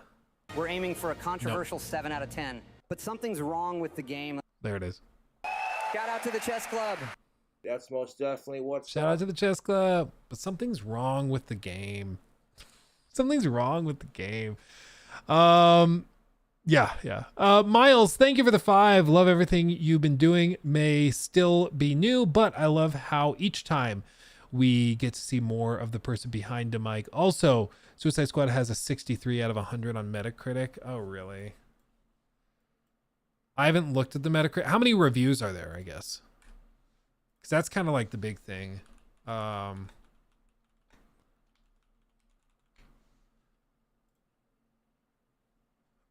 Oof, 18. Man. VGC gave it an 8. I can understand that. I personally disagree, but I can understand why somebody might like it. Push Square 7. It's a complicated game. It's tough not to think about what could have been if Rocksteady opted for another traditional single-player game, especially since the split personality is at this game's heart. Stop it from reaching the heights of the developer's previous works. That said, despite all of our complaints, we probably had fun. We can't deny the game's fun. The story lacks a payoff, but remains engaging throughout. The traversal tinged combat is genuinely fantastic. It's a blast to play with friends. It's one of the best looking games on PS5. Runs like an absolute dream. And as far as live service games go, I don't know. See, like, runs like an absolute dream. We played it on stream. You guys saw the frame drops. You guys saw the broken objectives. You guys saw the crashes. So it must have just been an Xbox thing.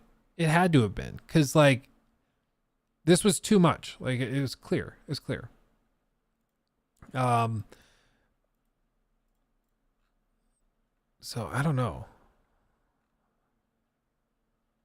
A lot of 5s. Beneath the entertaining action and well-performed characters lies an average looter shooter in which you repeat about 5 activities endlessly. Suicide Squad Kill the Justice League could have worked as a short action spin-off of the Arkham series. However, as a game you'd return to regularly, it completely falls short. Yeah, I think the story that we're going to talk about next week, honestly, is going to be one in which the game probably...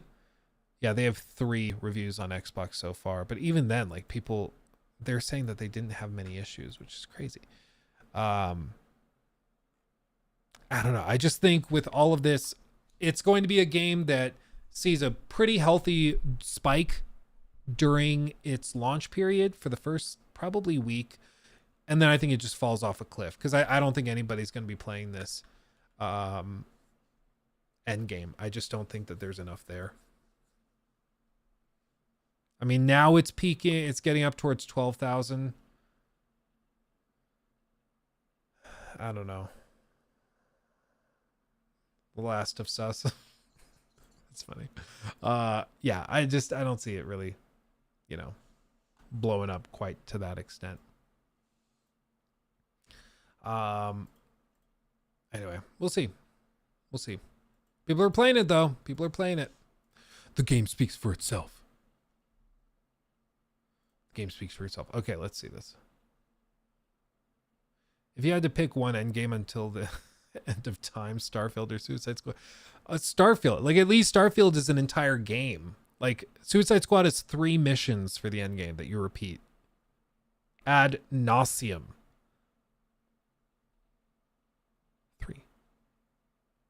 3 missions.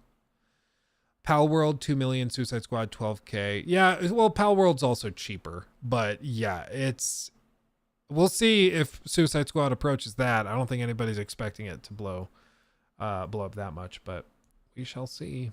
We shall see. Okay, new segment. It finally dropped. It dropped. Grounded 2, The Making of The Last of Us Part 2. We're going to see if this gets us copyright struck immediately, okay? We're going to see. I don't know. I'm kind of braced for it. Let's see.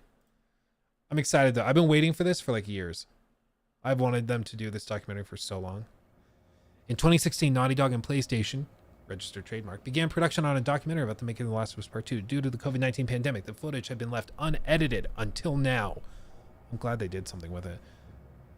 I'm surprised that they didn't edit it during COVID. You'd think if any time would have been perfect to cut that footage together, it would be COVID, but... Wires. There's Naughty Dog. That's what it looks like. In case you were ever wondering. Okay. Thank you all for what is about to be a very long presentation.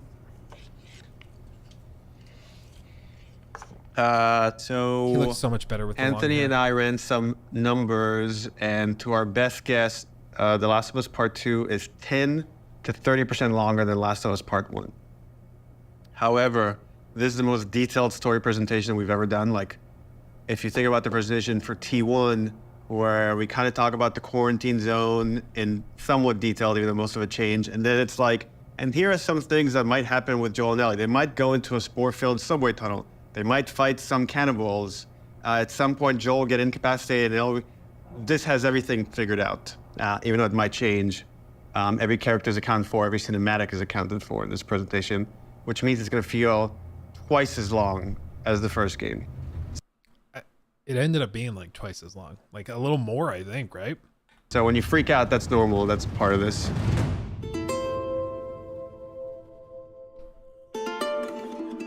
Making the last part. Oh, this is about an hour and a half to 2 hours. So hopefully you got your pee break. Okay. So we open on 15-year-old Ellie. This is a few weeks after the events of the first game.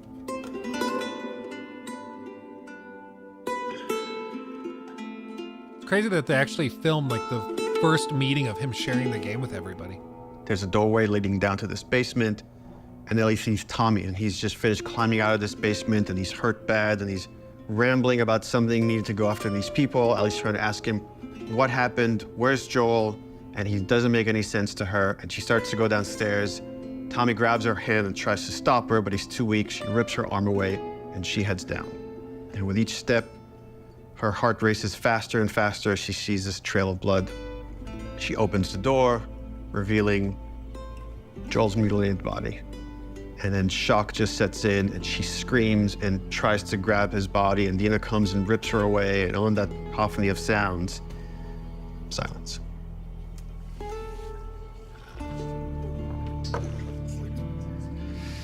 Oh, we're just getting started.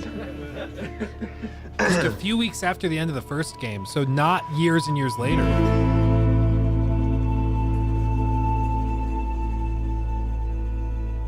It doesn't need a sequel. This has been my stance for a long time. I felt like the danger with a lot of creative types is that they often get involved when they shouldn't. Like George Lucas with the prequels, going back to it, like I don't know if they really added that much that like needed to be added. And then also like George Lucas and Steven Spielberg remastering and redoing special effects and animations and re-editing stuff from the originals. Like, just calm down, leave it be. Sometimes these things are good the way they are. Everybody loves it. Don't screw it up. You know, just leave it be. Leave it be. Same thing with Harry Potter. Harry Potter, you're good. We don't need the Crimes of Grindelwald Gibblesmack. Like, we don't. We're good.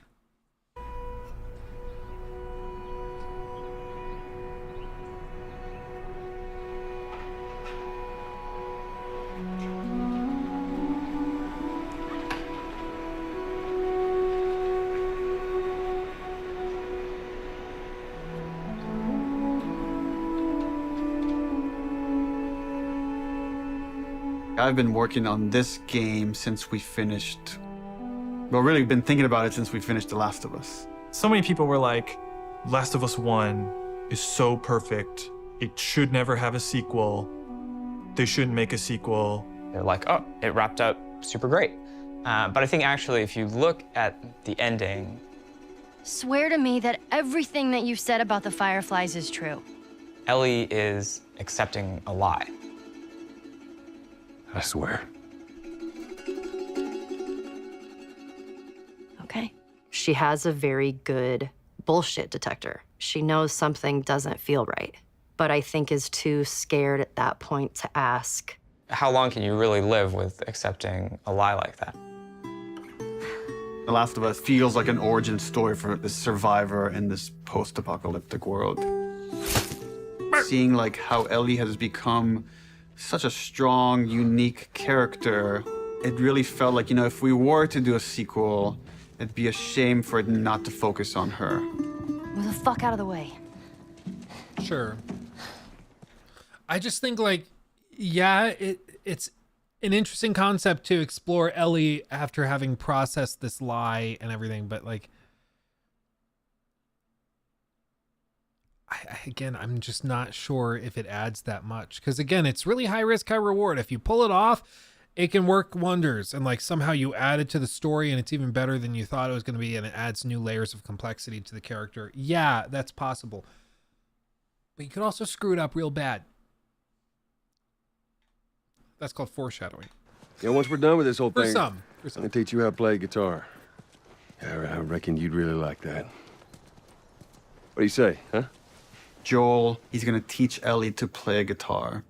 That always felt like that's just this like unanswered promise that like was kind of lingering at the end of the first game. We did this thing called One Night Live, where we had the actors come on stage and reenact certain scenes. So you say we get you to the Fireflies. What happens next? Marlene, she said that they have their own little quarantine zone and that doctors are still trying to find a cure. I wrote this new scene that takes place after the ending of The Last of Us, but it was only shown to people in the audience. Like, we cut off the stream right before we showed them the scene. If I ever were to lose you, I'd surely lose myself. Try and sometimes you'll succeed to make this man of me. Our future days of you and me.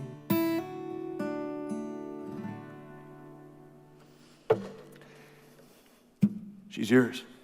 No. I don't know the first thing about this. Hey, I promised you I'd teach you how to play. That scene ends with Ellie holding the guitar and playing one note. And that image was so strong in my mind that I'm sure that kind of trickled into this idea of this trailer. So I started working on some concept art, kept fleshing out the story. And as it felt like it was kind of gaining momentum, Uncharted 4 needed all hands on deck. Apparently Uncharted 4 burned Naughty Dog out had always made so one many game, people. and as soon as it finishes one game, it works on another. When I started on Uncharted 3, we were starting to experiment then with trying to do 2 teams. After we finished Uncharted 3, I jumped onto Uncharted 4. At some point in time, Uncharted 4 was coming down to the wire, and it's just, we had to shift resources, and pretty much everyone just ended up on Uncharted, trying to finish it up. So I said, okay, before I come on like in full force on Uncharted 4, I just want to capture this trailer. I walk through the valley of the shadow of death, and I fear no evil because I'm blind to it all. Said I walk beside the still waters and they restore my soul, but I can't walk on the path of the right, 'cause I'm wrong. During the entire production of Uncharted 4, that's all I could think about. I had a lot of investment in Uncharted 4, but the day we were done with Uncharted 4, I went right back to that trailer to wrap it up. I still remember the first time I saw that trailer. I was like, how on earth did they do this? Do you guys remember it when it dropped? It looked so good. It didn't look like it was possible it was running in reality. Like, it was crazy. It's just crazy. Like the fluidity of movement, the like vibration of the guitar strings. It was just stunning. Anything for this shot that's still happening? Not animation. Of the shadow of death. This one feels kind of strong to me. Drawing a lot of attention. Can we tone that down? Yep. Actually, my biggest fear with this announcement is that it leaks early. More than anything, I have nightmares about this trailer leaking early before we get to PSX. See, the level of attention to detail. Like, hey, this knuckle is a little forced. Can we... Like, what?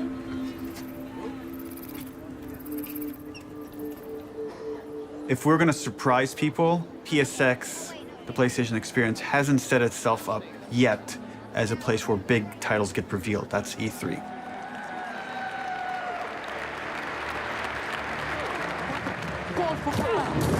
No!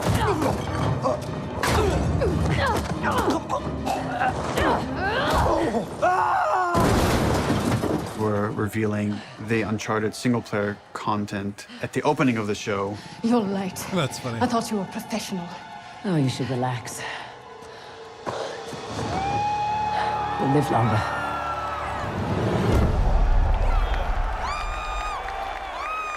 No one's going to expect the Repeat second Naughty Dog title to be revealed in the same. Herman Hughes. Herman Hughes. What's his name? Cerny? Is that his name? Mike Cerny, I think. He's like the big brains behind all the hardware they do at PlayStation.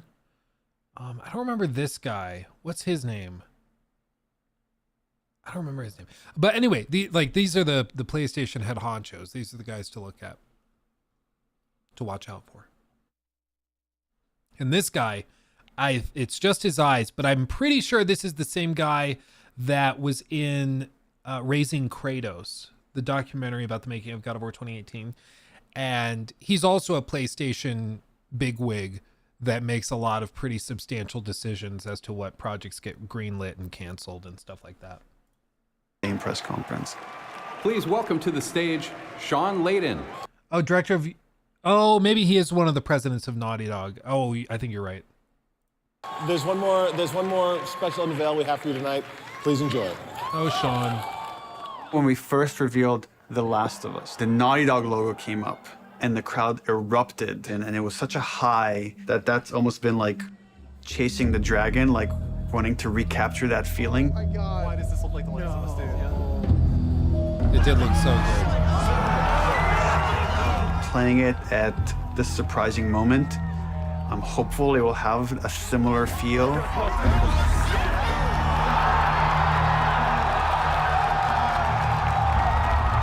People were losing it.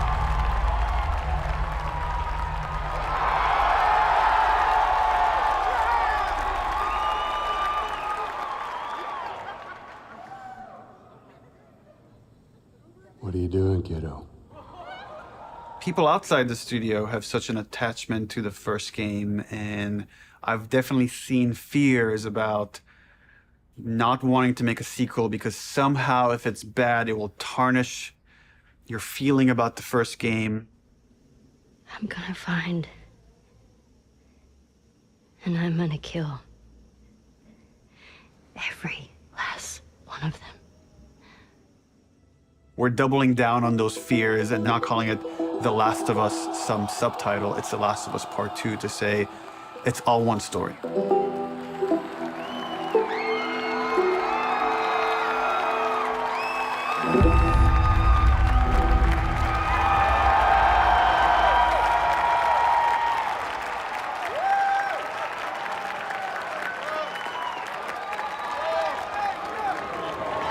They didn't hate it.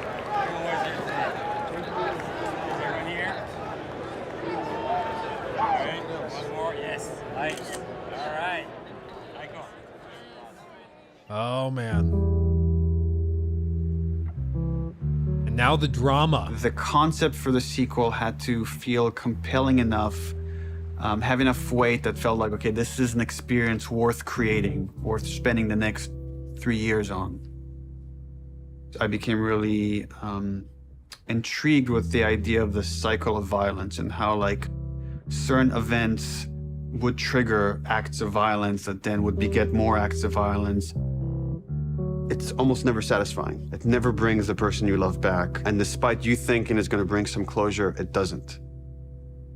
We just need more empathy. Wouldn't it be awesome if we could create an experience that lets you safely explore those feelings?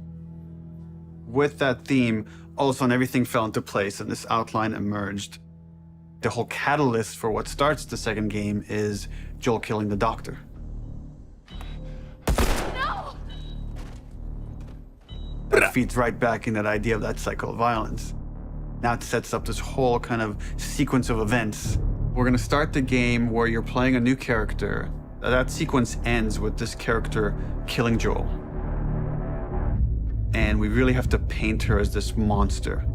Now that's some Then when rough you play the next concept chunk of the game and you're Ellie and you're gonna pursue justice, quote unquote, and you're gonna go kill this entire crew. We're gonna go back in time and show you that same sequence of events this character that you saw as a monster to now get you to see things from her perspective. And how this crew is a bunch of people trying to survive in this world. And they had their reasons for pursuing and finding Joel and killing him. And the story was becoming very epic and ambitious. And I had a few parts that I was kind of stuck on. And I felt like to kind of shake things up, I wanted to bring in another writer. I thought it was a very thoughtful story about violence and obsession. He had Abby, sort of like this girl who was the daughter of... Dude, that makes me think of like a Pixar version of The Last of Us. Can you imagine? Like Pixar presents The Last of Us Part 2. With all the gore and everything. That would be kind of crazy. Yeah, I don't know. Yeah, it's interesting how I'm looking forward to seeing how they like navigated the initial concept to maybe, I'm guessing they probably at times got like cold feet on the concept of what they were doing and maybe tried to walk some of it back, but then double down again. I'm sure there was a lot of tug of war within that. And I'm also wondering if they can show any potential disputes and spats between like members of the studio, because I would imagine there were people in the studio that didn't love the idea of all of this. I'm sure there was some infighting. There had to have been, right? Of the doctor. And that Ellie would go on this vengeance quest. And when he was like, and then Ellie actually kills Abby, I was like, what? You're gonna... Yeah, let's fucking do it. Not only is she contributing in a lot of ways, I feel like she's challenging what this story can be. She's wanted to add more romantic intimacy between the characters.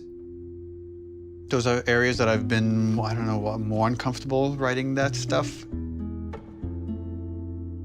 After the first day, she was telling me that she went home and told her husband that, I think I just got Ellie's girlfriend pregnant. Because that was her big idea the first day, and that had this trickle-on effect and actually added a lot to the story. I actually think, I don't think we went through this much in the commentary I did on it, but I actually think like the pregnancy actively holds the this. I don't think it adds much.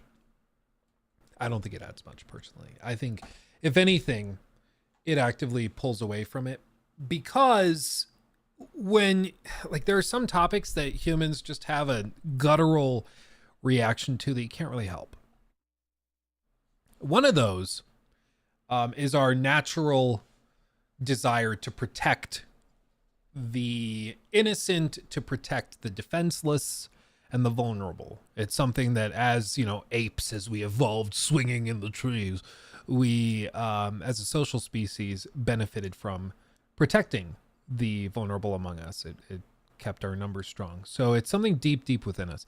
And I think when you bring in characters that have those traits and are very vulnerable, somebody who's pregnant or an infant, there are certain things that people will just never respond well to, such as violence against those characters. And to me, it feels almost cheap as a writer to rely on violence against one of those categories of people, you know, a child, a baby, a pregnant mother, things like that, someone who's disabled or elderly. It feels cheap to rely on that for like shock value. And it seems like that they kind of did that with all of this. Dude, I say the word woke so much. Do I just need to ban the term woke in the chat? Like, it's so stupid, but like, what are we doing? It's every other word. I know we're memeing, but goddamn. Anyway, with all of this, it's just, I think something that is probably not actually that constructive. And I think, you know, once they decided Dina was going to be pregnant, they then added Mel as somebody who was pregnant. And then they go in and they start tweaking all of this stuff, and it just caused more problems because then they're like, oh, well, we have to mirror the two. And so then Ellie ends up killing a pregnant woman. And it just gets to the point where you stop sympathizing with the characters because it's just getting more and more horrible. So I actually really dislike this choice that they chose to go with. And I don't really see how it builds interesting dynamics within the characters.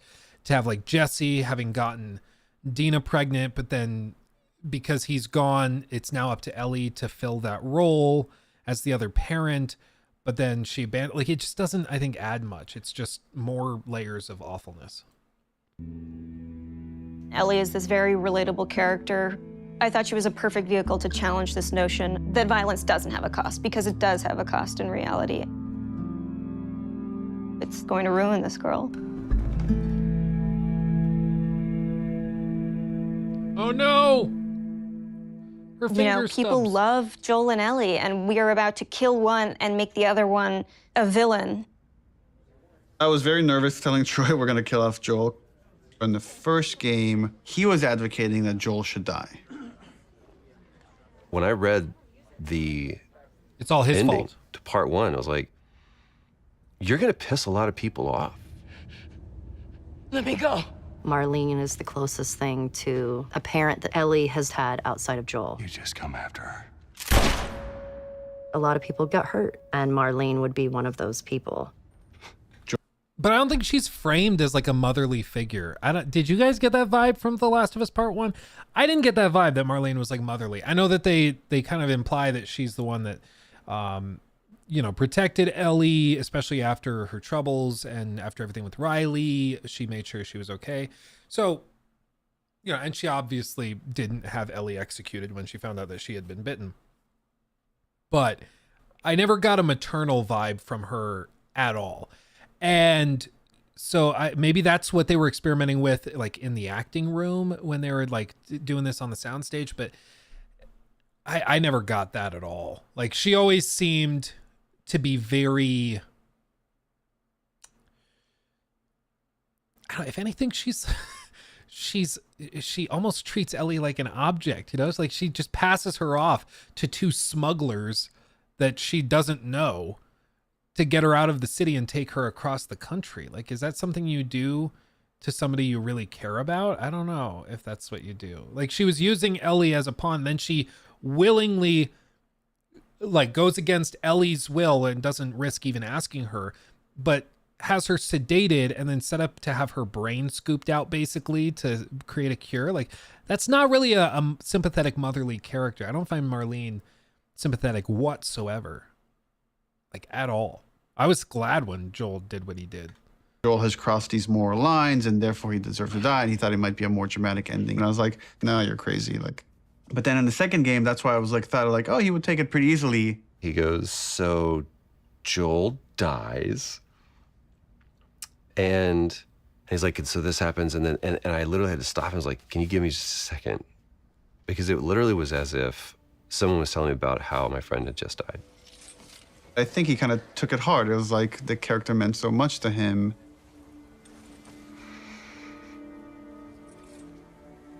We're gonna kill off this character. His role is gonna be much smaller on this one.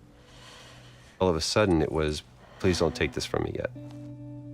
Ellie is scared to be alone. Everybody that she's loved up until that point, she's lost them. It's hard to imagine the story without Joel dying. Like, you feel that hate, Ellie feels that hate. You're one-to-one, you're on the stick, and that informs the rest of the story. This way, come on!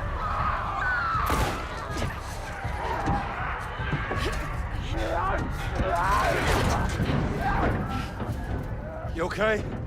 Yeah. We get you through interactivity to really connect and empathize with this character. Y'all act like you heard of us or something. And then make you feel like I've led Joel to a trap.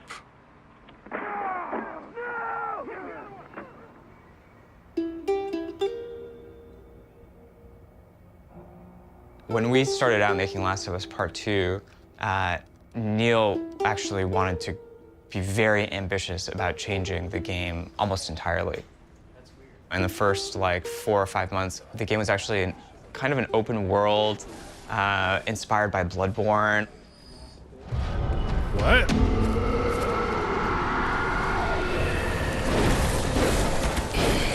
What? And like it was purely melee focused, like it was all hand-to-hand combat.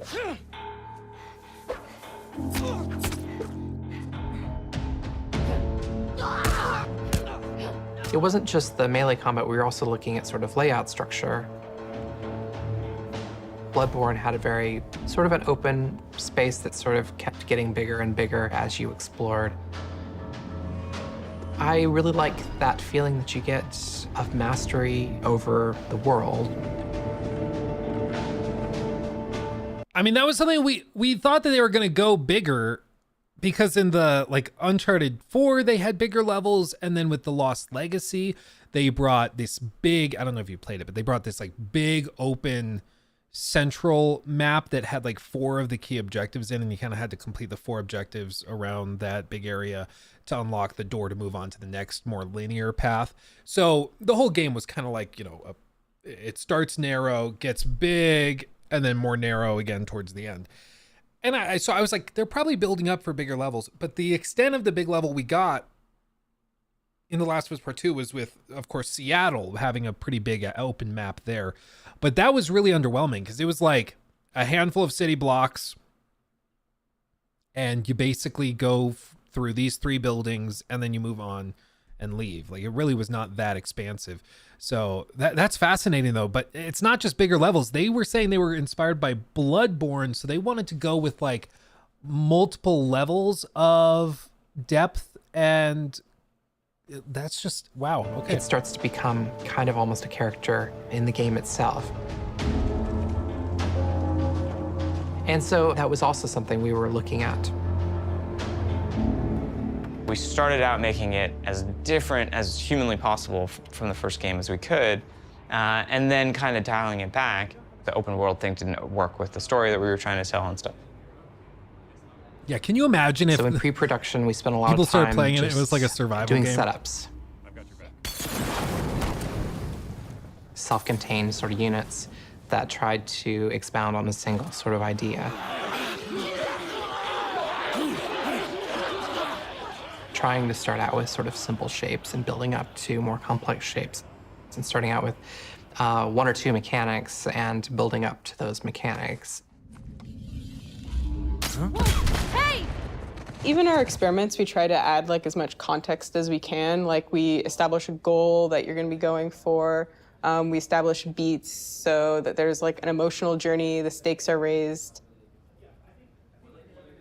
Figuring out some traversal stuff. A lot of climbing and balance beams and seeing how far we can sort of push in that direction without it getting over the top like Uncharted.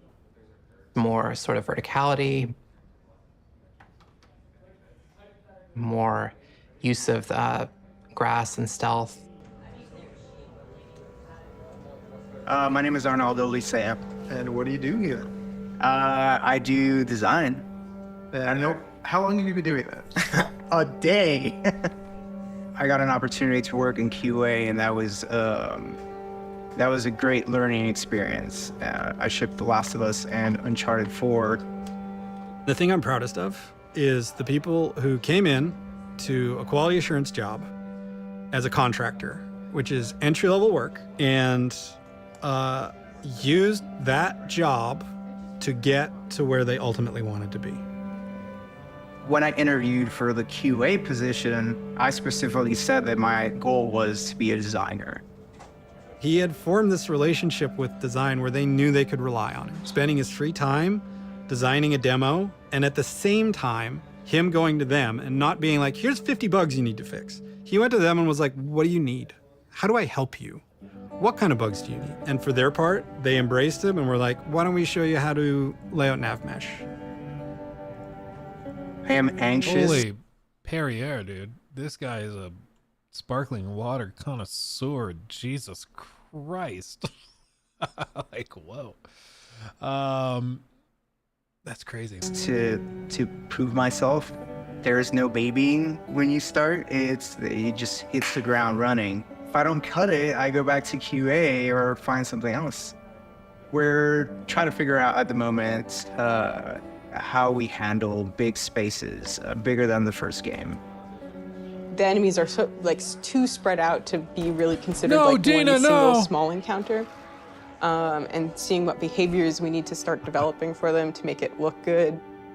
I always think like with leaks and stuff, imagine if this leaked and it was like, oh, a sneak peek at the next Naughty Dog game. Check it out. It's too spread out to be You really just see considered this. like one single small encounter. Like people would lose their And minds. seeing what behaviors we need to start developing for them to make it look good.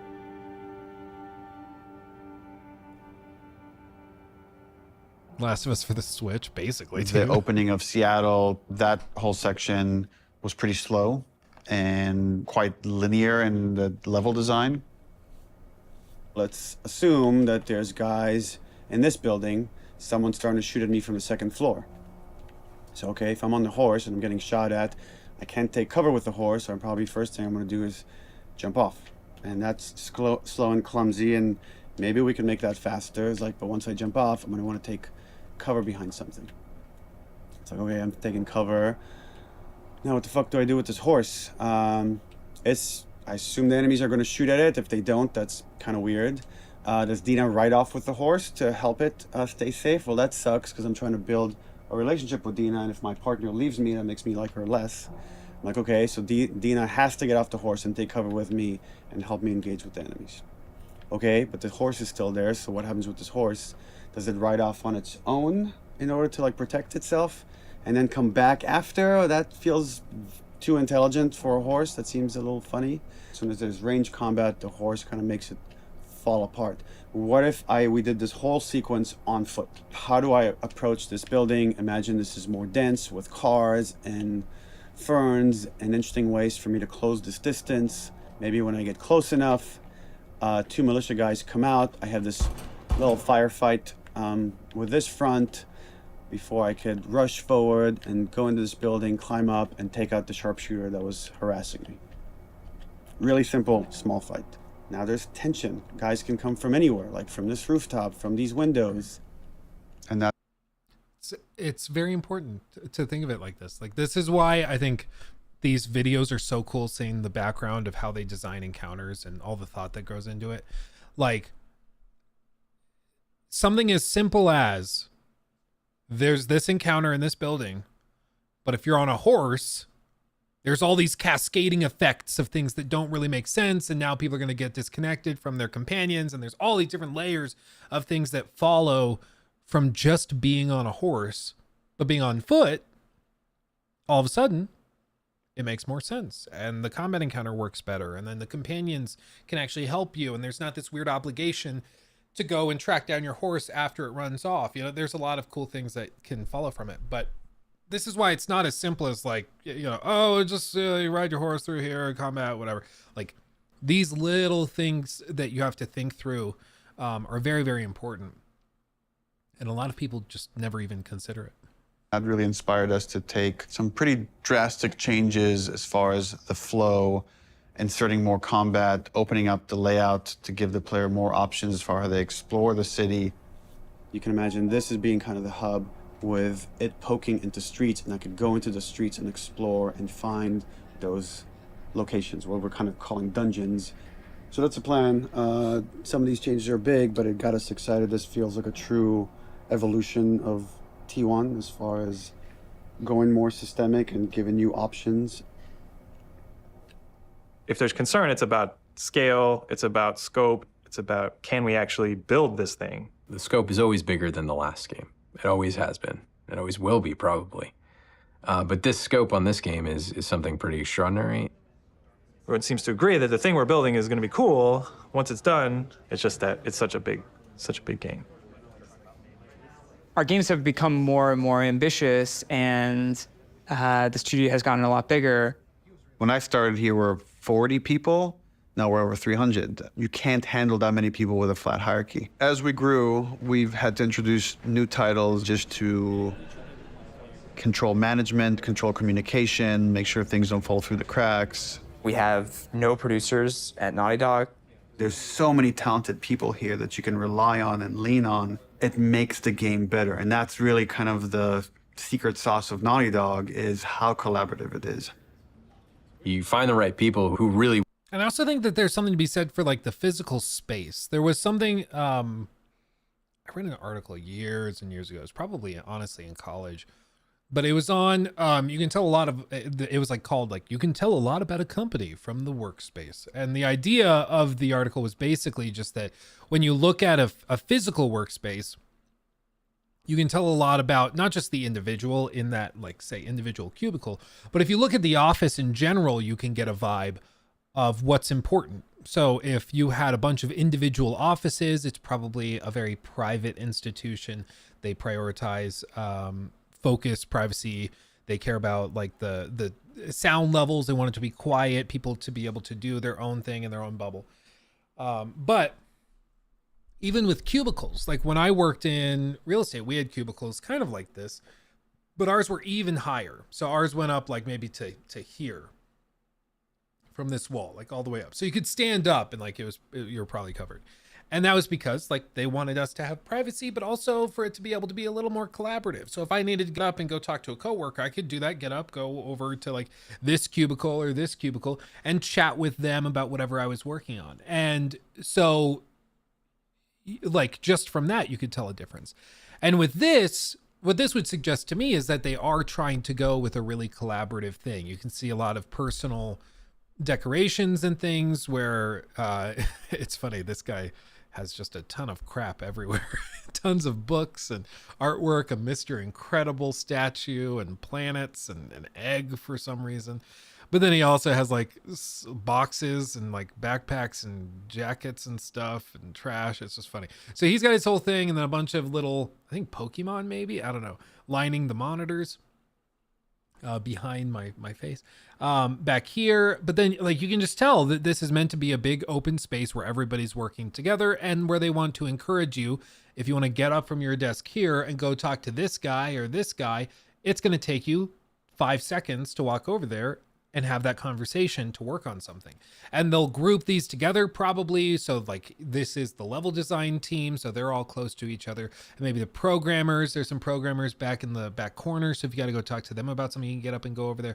It's very, yeah, like somebody said in chat, it's almost like environmental storytelling. You can tell a lot about the discourse or the priorities within a studio just from how it's laid out.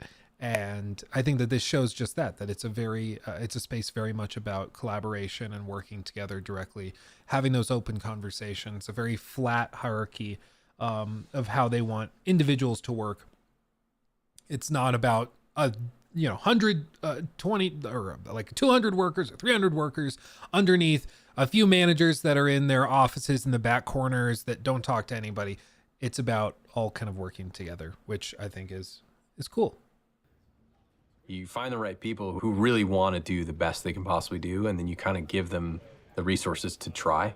You're getting what you asked for as a creative person, right? You're kind of getting the freedom to go as far as you can go, but sometimes I think we need to be saved from ourselves a little bit. With The Last of Us 2, there's a real sense of opportunity. This is going to be a much cleaner production than we've done in the past. We're going to get it right this time.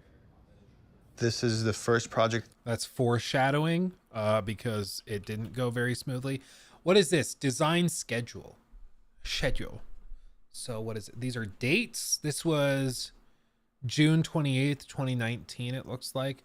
So they have each employee in the column. It's like Asher. Asher has Ski Escape LL, I think.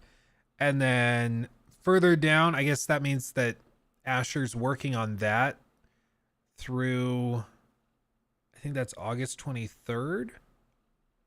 So probably for 2 months working on that. And then moves over to SLE Sniper Beta, I think. So maybe Seattle environment, something like that. I don't know.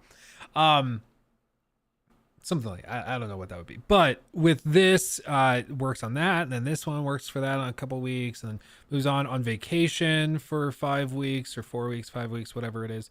Because I think it's per week. So then you have, all of this broken down where each person is working on these different things at any given time. It's a lot. It's a lot to juggle. Looks like the Suicide Squad UI. That's awesome. Jesus. That game can't catch a break. I'll tell you what. Jesus.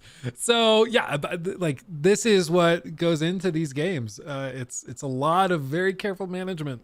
That has had the proper pre-production period where we have locked down, for the most part, the story beginning, middle, and end before we started production. That hasn't happened. I don't know if that has ever happened, now that I think about it. It's a very, very messy process, which is, again, why it's a lot of times really difficult to schedule. I think right now we are planning on springtime of 2018. So when springtime 2018 comes around, The Last of Us 2 isn't in stores, you can look back at this and say, well, I guess their plan wasn't exactly set in stone. Remember I said that was foreshadowing? Oops. Oh, are they gonna diss Historically, managers? we've done very poorly at being efficient without the pressure of an external deadline.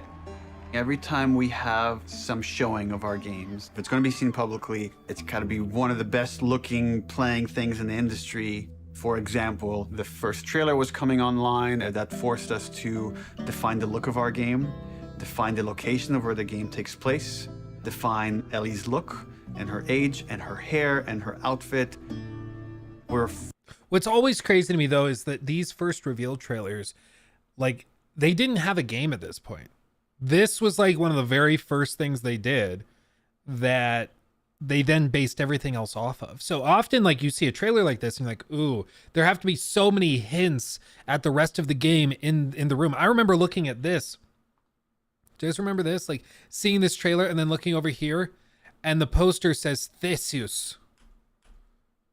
And so everybody's like, oh, that's clearly a hint at the story, right? That's got to be a hint at the story. There's no way that would just be there for no reason at all, right? I remember like going so deep on this. So like Theseus. It's like the story of Theseus and the Minotaur. So if we look at that, then it's like, okay, what's this story about? What is this story about? The story of Theseus and the Minotaur. So the queen slept with a bull, so maybe you sleep with a big hairy man, and then you gave birth to a Minotaur, so like an ugly baby, and it's a half man, half bull, so it's like a baby that's hung. And then a king Minos was embarrassed but did not want to kill the Minotaur, so he hid the monster in a labyrinth, so he sent it to like a permanent daycare. And then and so you start like to read into all this insane stuff to try to figure out what the hell is going on. And a lot of the time, funnily enough, there isn't actually much going on. It's just a thing they put up. That's it. That's all there is. Forced to make those choices. We can't just keep iterating because there's a deadline. We want to try and schedule the game using these milestones as soon as possible.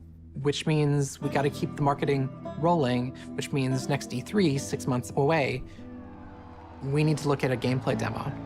E3, it's always been the biggest and most extravagant showing of the game industry.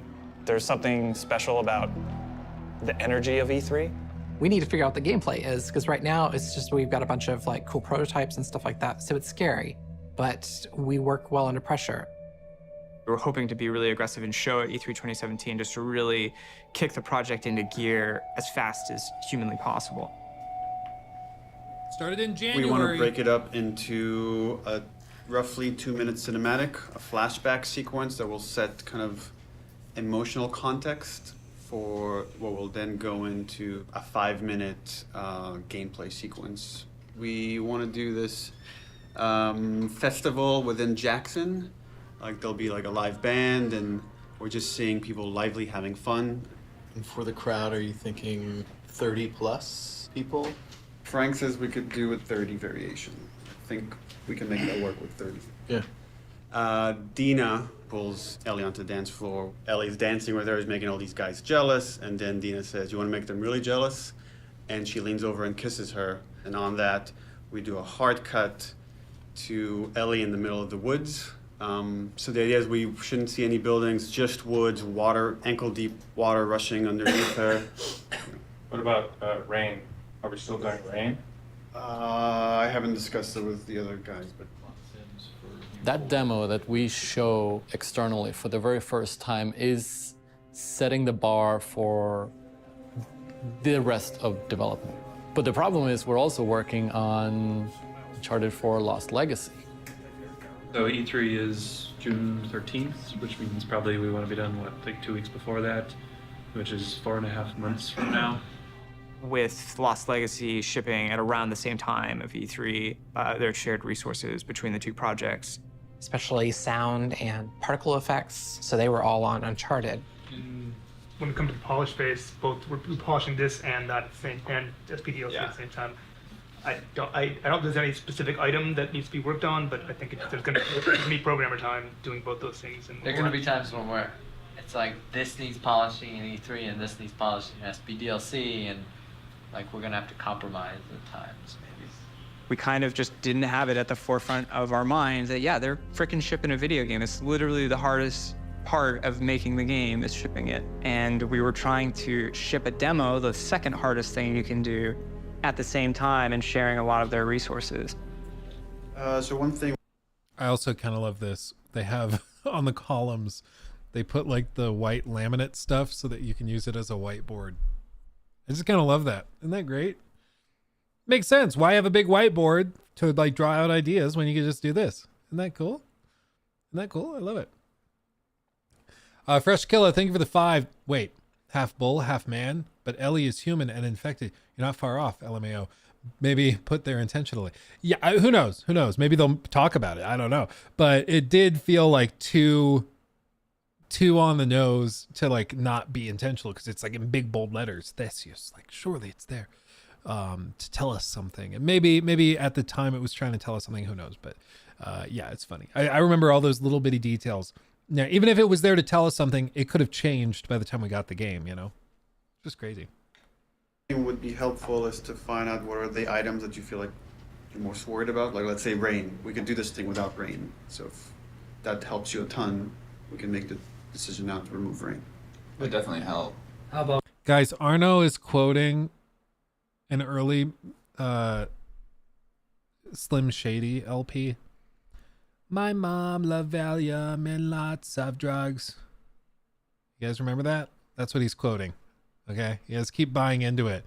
He's trolling you so hard and nobody's getting it. So chill. I see what you're doing, Arno. I know that song. I know what's up. Oh, wet hair. Well, if she's going to be swimming, then can't really get around that, right? How about no swimming? Yeah, Google the lyrics. I got like a really clear energy of the meeting, which was how do we shrink it? It was such an impossible task.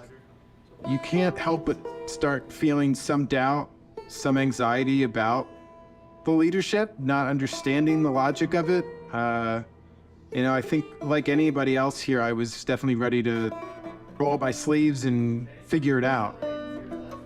Alright guys, we're gonna try to keep this pretty short. The next day. You know, I guess.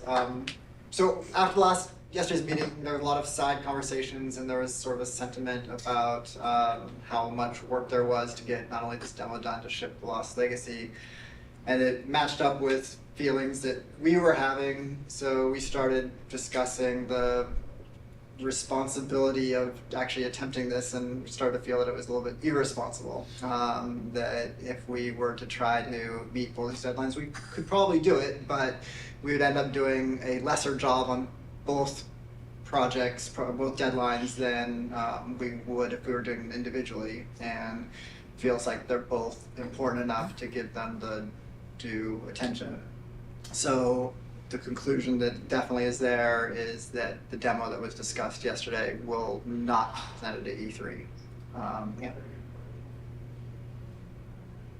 Does it mean that our main point should be just focusing on more shipping before? Lost Legacy? Yeah. Yeah, definitely. But I mean, we should still try to.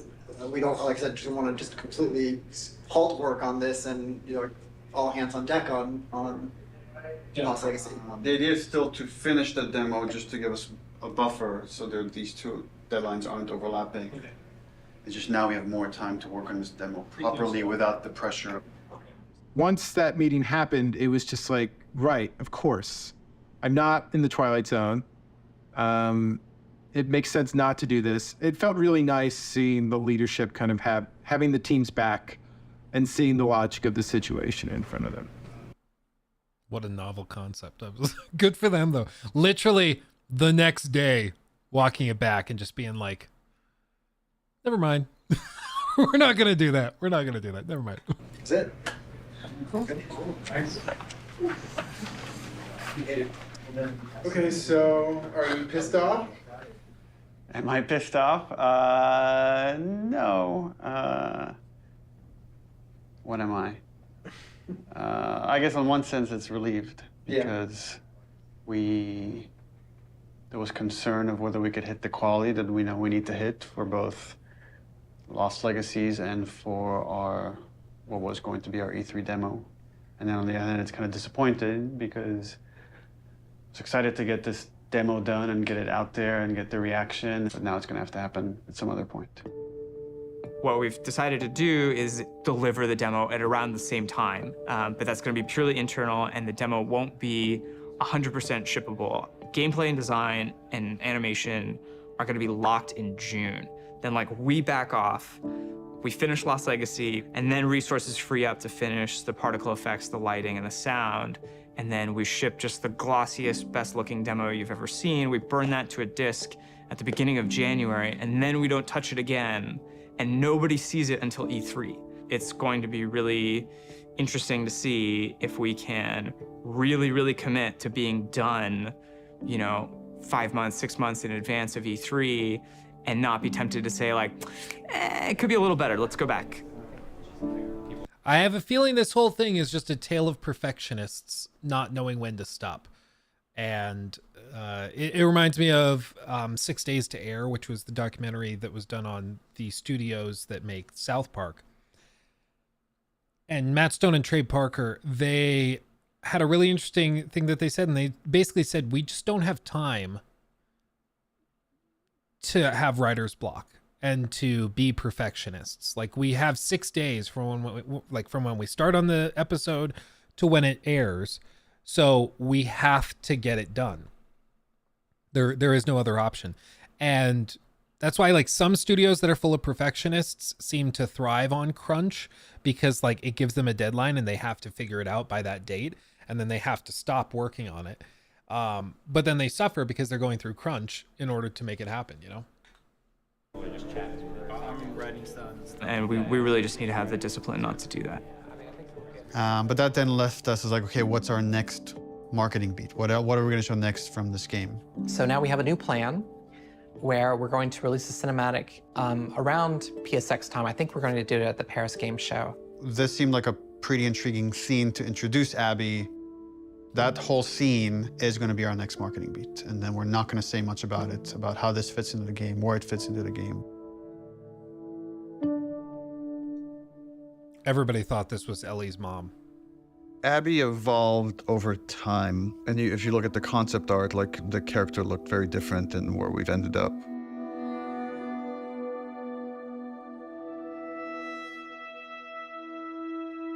Why did they change it? I don't remember at what point we decided to go with someone really kind of muscular and broad. But I remember once the idea came up, it felt very fresh. Once we sort of nailed down the body of Abby, we played around with different ideas of how we wanted to accentuate her arms or not. And there's something interesting in Abby feeling a lot like Joel.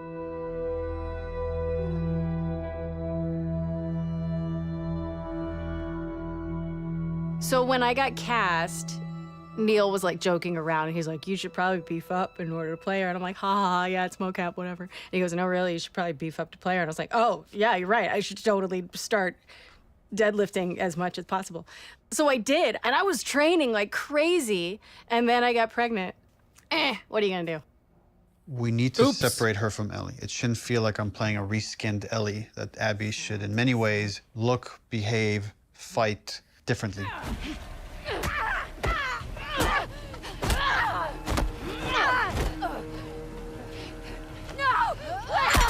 So in gameplay, we've discussed, well, she needs to have different upgrade trees. It means we have to make the investment of capturing a whole different moveset for Abby. We can't just remap Ellie's animation onto Abby. Holy fuck. Abby has a fear of height, and there's stuff we're doing with the camera to make you feel vertigo. And that helps build empathy. It makes this character real. We let you both live, and you wasted it. She's aesthetically a very intriguing and iconic and powerful character. Abby, who are these kids? They saved my life. Can you take a look at her? Once she's killed Joel, what is made of Abby's spaghetti. motivation? What is she trying to achieve? Her redemption is really taking care of Yara and Lev, these two kids that are from a warring faction. You know, she has been taught to hate them. There is an inherent xenophobic reaction to them. It's about saying, can you come to love your enemy? Scars built all this? Seraphites. Yeah, I was gonna say that. These are kids that grew up in a very different context as Ellie, and, you know, how they live their lives and experience the world is totally different. Got your present. I'm getting really attached to Lev. He's been able to keep his head up despite losing so much himself in a world that is so harsh. We're taking too long. Can't move any faster. We won't do your sister any good if we're both dead. I really like his dynamic with Abby. But maybe it will Her do having something this more. like fucking brassy little sidekick who calls her on her shit in a way that nobody else can. What's going on between you and your friend Owen? Oh my God, Lev, now? It seemed really awkward. Just go. That was funny. Who understands the sort of sense of being orphaned in the way that a lot of people can't. How long have you two been on the run for? 2 days. What is this? Yeah, this is the apartment. So this is the apartment in the game that has like a whole D&D thing set up. It's really cool. What the hell did you I don't know if they'll do? show it with the angle. I shaved my head. But like they have a bunch of stuff set up in it where like they have board games everywhere. So like 2 days. I always wondered if hell did this was like one of the gameplay designers' apartment that they just modeled in the game, because they have a lot of little gamey things, and it was like, so they had people over and they were playing Dungeons and Dragons when the outbreak happened, and so everything is still laying around. Yeah, maybe it's just a Critical Role Easter egg or something, I don't know, but I thought it was a really cool touch. It was fun, and I still remember that apartment to this day. Like it's very burnt in my brain. What did you do? I shaved my head. They want to kill a little boy because he shaved his head. I am not trans, so it's a very delicate thing to tell a story of an experience that I've not had. And that's something that we want to take seriously. Did you hear what they called me? Yeah. Do you want to ask me about it? Do you want me to ask you about it? No. Okay. It's really about trying to create a multifaceted character who is trans, and that is absolutely an important part of who he is, but also a part of who he is, not the whole of who he is.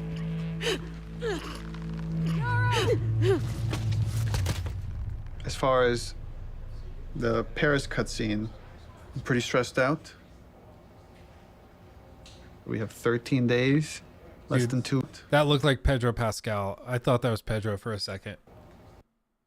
Come on, that looks like Pedro. Come on. We have 13 days. Who knew? Less than 2 weeks to finish this thing, and there are still some big ticket items.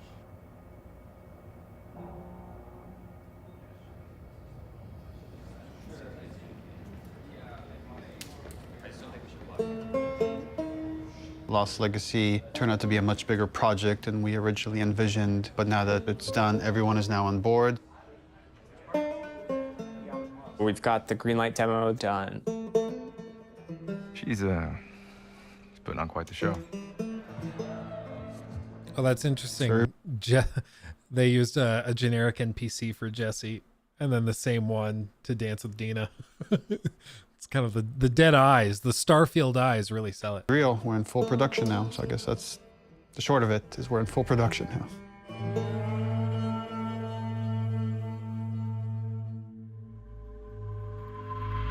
Hey everybody, PlayStation's live at Paris Games Week 2017. We've got a huge show for you starting now.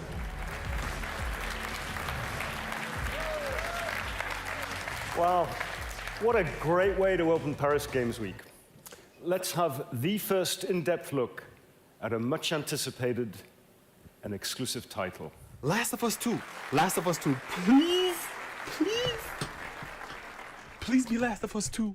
Our fans, they want to know every last thing about what's going to be in this game. Is this The Last of Us? Neil has taken the way, he kind of creates an arc or like this sense of drama, this kind of sense of mystery or like dramatic tension, and crazily has brought it to marketing. I view marketing as part of the game. It's very calculated what we put out there and how we want you to connect different marketing assets. When we first released the teaser trailer, too many people right off the bat said Joel is dead. The blown out light really fucked us in a way I don't think any of us saw coming. Oh, hey dude. Do you say hi? Oh, there's a gooby. A gooby guy. Oh. Hi, Daddy. Hello. Oh, you got booger stuck to your face. Oh, jeez. Sorry, that's so embarrassing. Oh, jeez. Sorry, guys. Sorry, fam. Hi. Hi. Hi. How you doing? How you doing? Oh, you are a boy of the microphone. Do you have any words? Anything to say? I just watched this.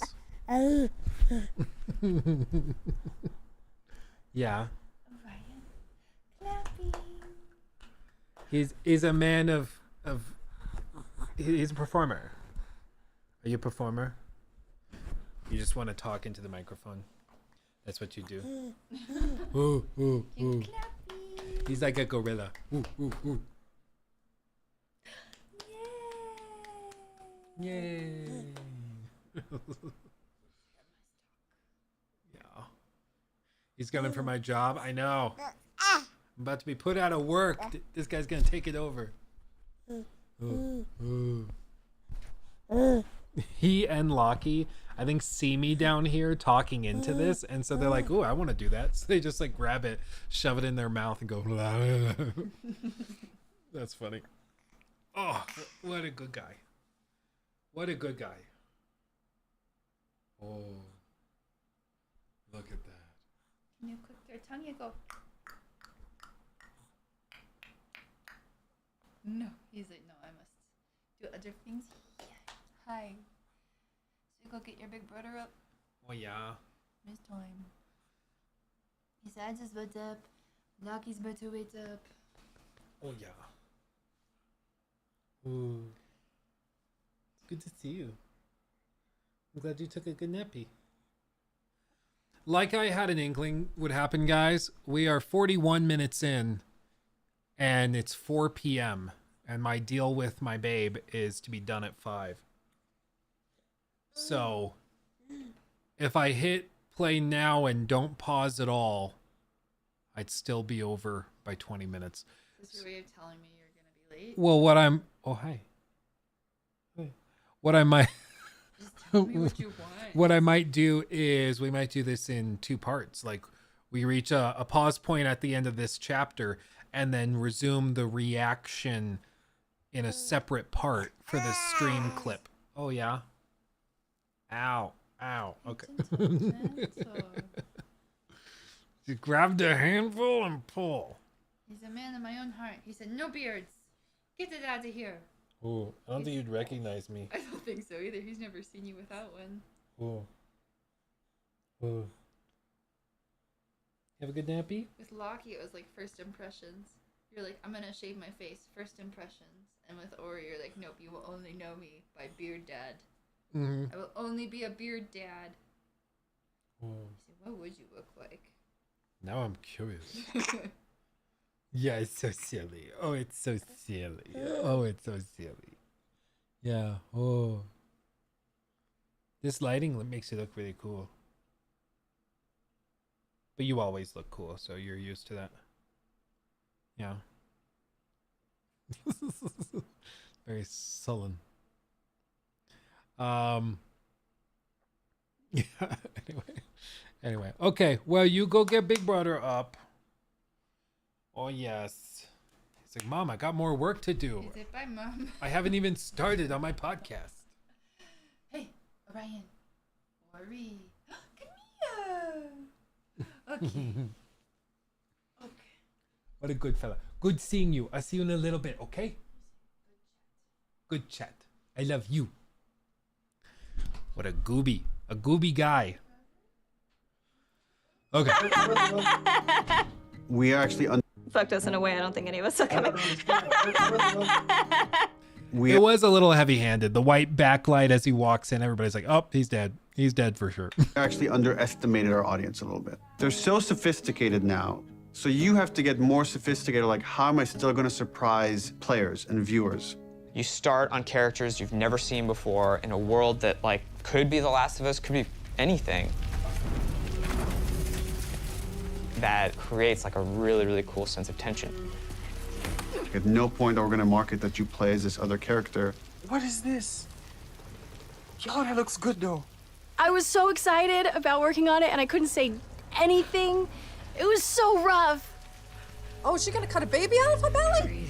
And That's why everyone thought it was Ellie's comic mom. book that shows Ellie's mom pregnant. So people already had theories that Last of Us Part 2 was going to have Ellie's mom. Oh, if we just kind of black out the letters, she has the same number of letters as Anna, Ellie's mom's name, we'll get people to think this is Ellie's mom. Oh my God. Girl's got a good... That hammer's from the Outbreak poster. So we had that poster with the forearm of a character you've never seen before, with this like kind of wolf's head in the background. What does that mean? You know, kind of like prompting this mystery. You want people to feel like they've... Wolf, the WLF, Abby. Now, if she had been holding a golf club, that would have been some next level trolling. Figured everything out and then have the story surprise them. Somebody Man, saying if this is The God Last War. of Us 2, bro. I'm gonna go crazy. Oh my God. Last of Us 2? Yes! Yes! Yes, bitch! Yes! I fucking knew it! Everything that we put out there is shaping expectation. And then the final game, hopefully, if we do our job right, should subvert those expectations in an interesting way. October 30th, 2017. Oh, you guys we don't were even know. pushing boundaries with that cinematic. We are making a violent game. We're not going to shy away from how violent it is. It is part of what we're trying to say. And I thought it was a great discussion initially about what is the appropriate level of violence. When is something so violent that it just turns you off where you just don't want to experience it at all? I like that they were wrestling with those things. I didn't like some of the insinuations about the trailer being misogynistic towards the female characters. I don't think this story ever glorifies violence against women. There's no bias towards women or men. It just so happens that the two protagonists of this story are female, and therefore that's what you're going to see the most of. There has to be fail states in video games, which means a character has to be capable of being hurt. So does that mean that there can be no female protagonists in video games? Not just female protagonist. I think they're saying specifically like this was a trailer, not saying that any of these were protagonists, but it's like the female bad guy that's trying to cut you open that gets a hammer jammed in her face. And then, of course, Abby that gets hung, cut, and like beaten up and dropped and dragged. And then there's Yara who gets her wings clipped and gets cut, and like her arm gets crushed by a hammer. So in like one series of cinematics, you have at the very least 3 women that are getting brutally injured. Some, in one case, mortally wounded. So I think you could say that like maybe the dedication to having mostly like female characters in the trailer that is extremely violent makes it seem like you're doing that. But I agree, like the argument's a little flimsy because it's like, what about all the trailers for games where it's male characters getting brutally murdered? We never say that it's like, oh, you hate men now. Nobody's saying that. It's just, if you want to be upset about something, you can find reasons to be upset about it. Because that feels super sexist to me. And frankly, like, women are the victims of violence, and don't we want to see women fucking fight back once in a while?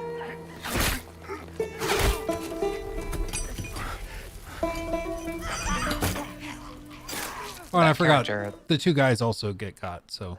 Her hand getting hurt, it has consequences for hours of gameplay to come. One article even like asked the question, were any women involved in the making of this? And it's like, yeah, the co-writer, the lead character designer, the lead character artist, all the actresses that worked on that scene. This is, it says a lot though, I think, that Neil is reading these articles, because if I were him, if I saw an article like that, I'd be like, okay, this is like bad faith, stupid BS. And I wouldn't like bother reading it. It's like, okay, they're not arguing like good faith. They're like being super toxic, but still.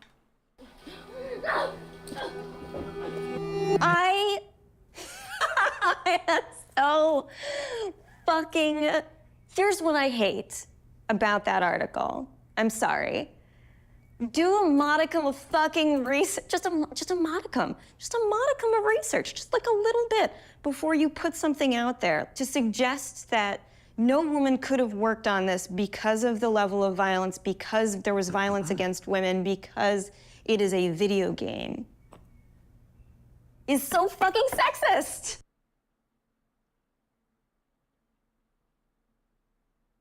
I mean, I just think it's stupid.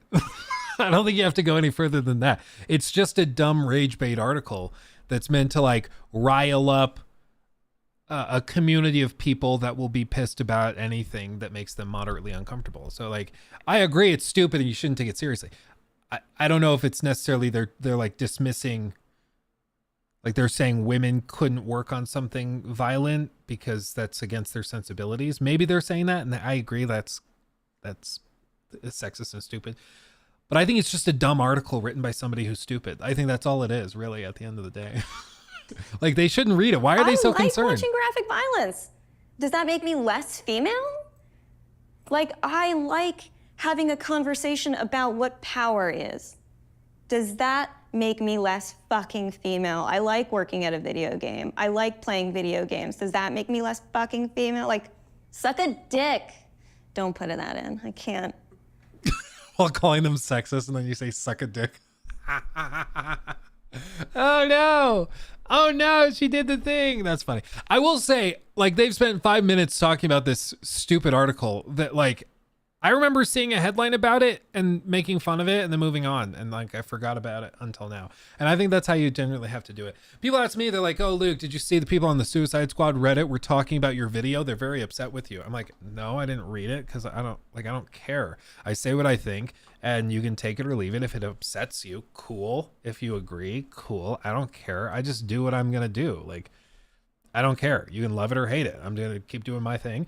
And as long as I'm doing my thing, it seems like generally people like to hear what I have to say for whatever reason. So I'm going to keep doing what I'm doing. Whatever.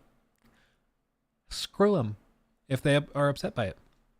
I don't know why somebody, let's say in a like industry leading position, is so concerned with a single article written by a moron. I can't. Neil's going to say put it in, but don't. I also don't represent all women, but I represent, like, I can represent this and say, I fucking wrote this. I wrote this. Like, I literally wrote the sentence, and then Yara eviscerates eviscerates his esophagus from his throat. I wrote that sentence. That is in the script, and I fucking stand by it. I'm afraid of being turned into a token rather than the truth, which is like, we're being thoughtful about the female narrative. These characters are more than just their vaginas. If you want to have a serious debate about feminism and feminism in video games and female depiction of violence, and you need to not see it as a binary conversation. It is a incredibly nuanced conversation. You cannot make blanket statements, and you cannot make presumptions. Fucking do your homework. It's funny though, because I think that Neil and Haley are the types to like be upset by that article, and yet they are very concerned with catering to the people that wrote that article, or the types of people that write those articles. And I think it says a lot that they're so frustrated by people in their own circle, you know? I'm right here. I'm tweeting.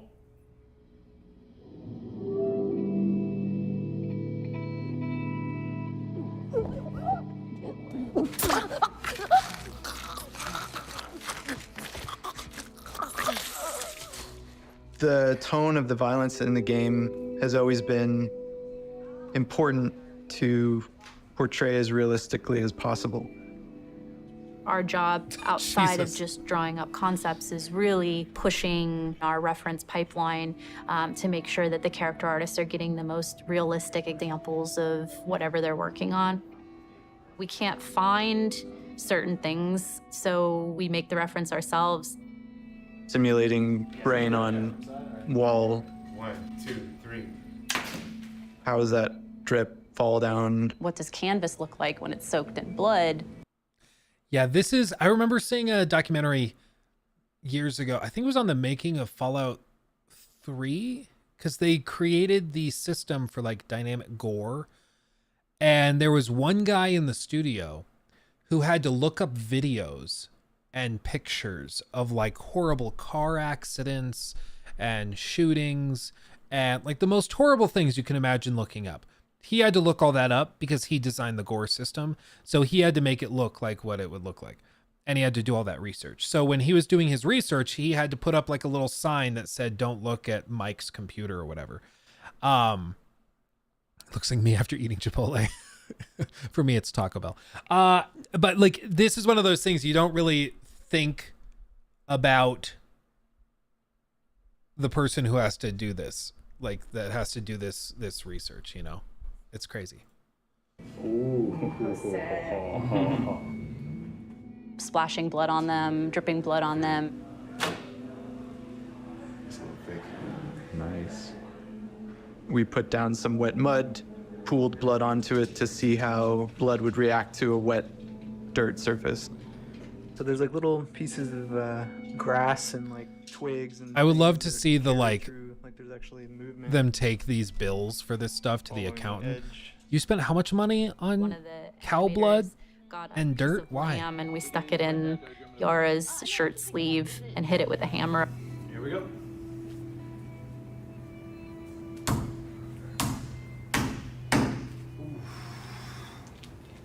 Yeah, we have a break.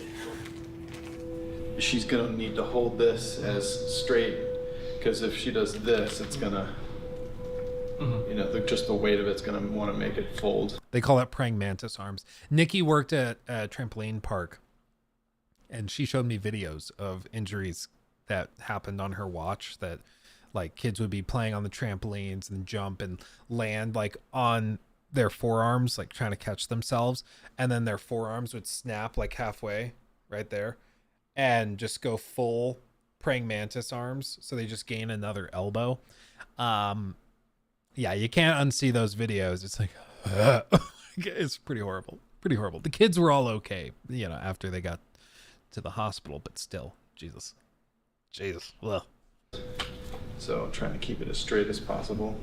This past week's shoot was specific for the infected eating people's jugulars, and there was a concept that was done with like blood running down the mouth, but like, would that happen? Like, let's find out.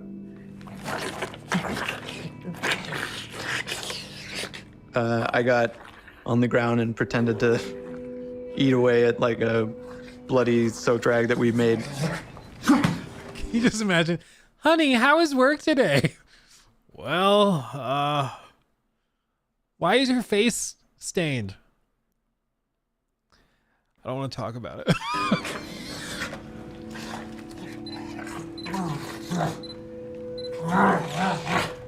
It produced some pretty surprising results because like most of my face got covered in blood. look up a little, John, but yeah. Teeth?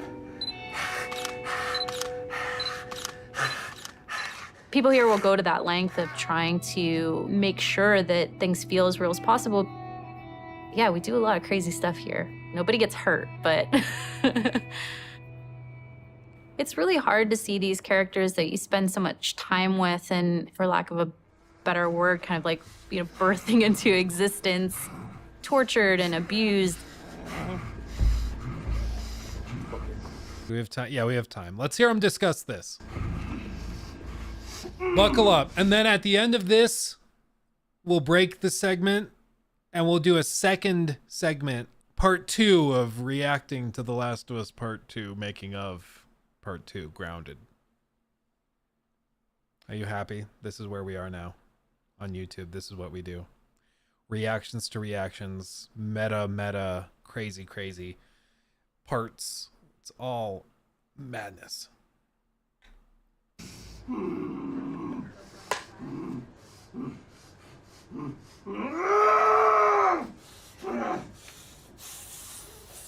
We're shooting the Joel death scene, which is like the catalyst, the opening of the game. This scene has all of Abby's crew. It's a complicated scene because it's the most actors we've ever had in a single shot. Y'all act like you're hurting us or something. It's because they have. Or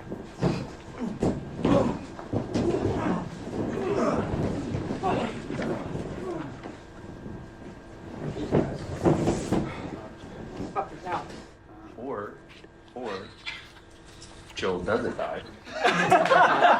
Just me out. That now? Now that you got that? Hold on. Well, that's sorry, yeah.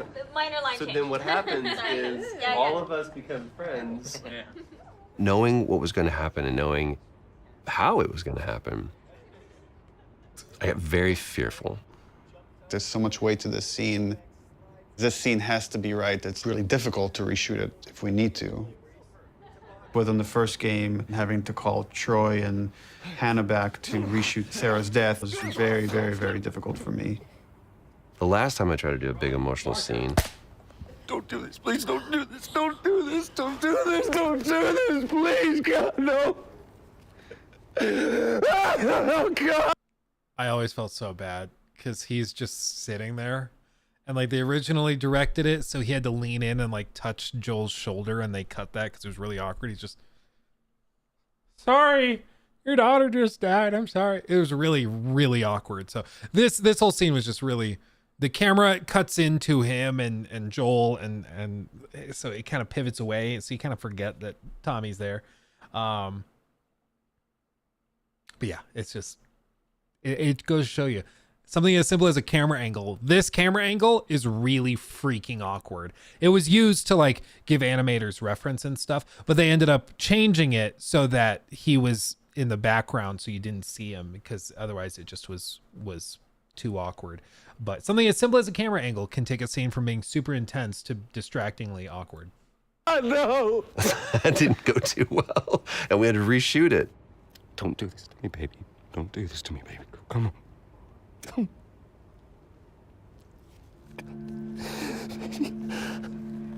How the hell am I going to play this? Like, how are we going to do this? I don't know if I can do this. I don't know if I have the chops. Am I going to put Laura through this? Because I know how hard it's going to be on her. Audio, camera, speak. Rolling. Take one, Mark. Action.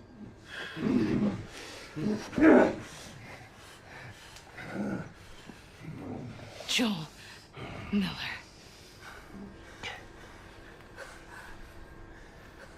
Who are you? Guess. Why don't you just get out whatever speech you rehearsed? Get this over with.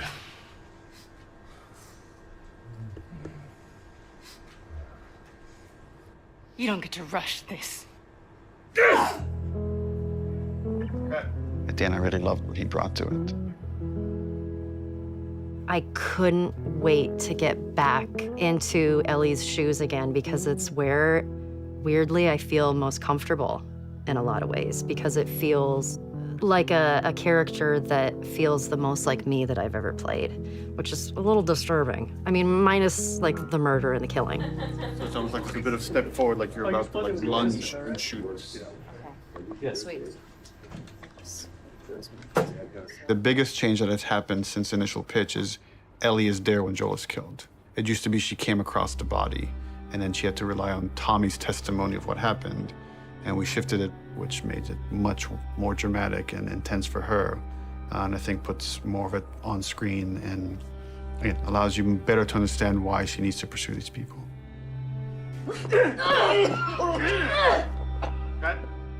The hardest part for me was... I think it's... I mean, Ellie being there to witness his death, like the killing blow, was a little contrived because, of course, the timelines work out perfectly. So right as she's about to finish killing him, that's when Ellie shows up. And I know you could say that Abby decided to finish it and be done with all of this once Ellie showed up and she's like, okay, we have to finish this. Boom. But a little bit contrived, a little forced. And then specifically also to like pin her down and make her watch also felt oddly cruel, especially if you're trying to yeah, Owen says to finish it. That's fair, that's true. So I guess, you know, she could have kept going, but I don't know, it just always felt a little off to me that you're going to try to make me feel bad for Abby and her crew when they didn't necessarily know who Ellie was, but it's still like a stranger who knows Joel. Clearly she's screaming Joel, and then they're gonna make her watch, you know? It's just kind of weird. It never sat right over at Ashley. No! No! Knowing that Troy was gonna not be a part of it as much was really hard. And knowing that Joel was not gonna be in Ellie's life anymore, it was hard. So much of that day kind of feels like a blur because there were so many feelings involved in it. What I had to do, I felt was very, very little. There's one reaction, and beyond that, we're on Ashley. There was no acting. There was pure, raw emotion. I'm staring in the face of that. Joel!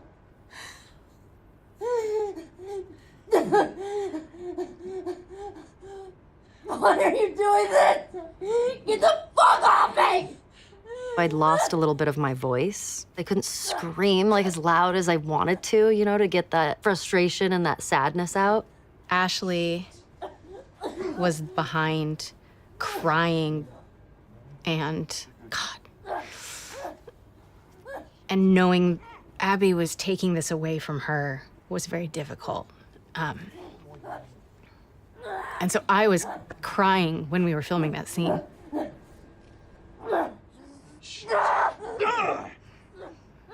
Yes, it was very emotional. You want what I want, right? End it. Now. Wait, please stop! No! No! Joel! Joel! No! No!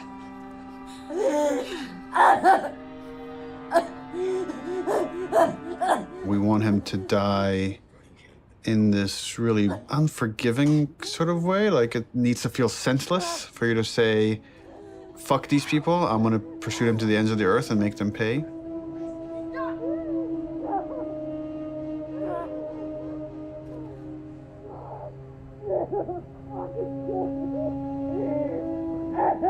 If the scene doesn't work with what we captured on the stage, almost nothing we do in post is gonna make it work.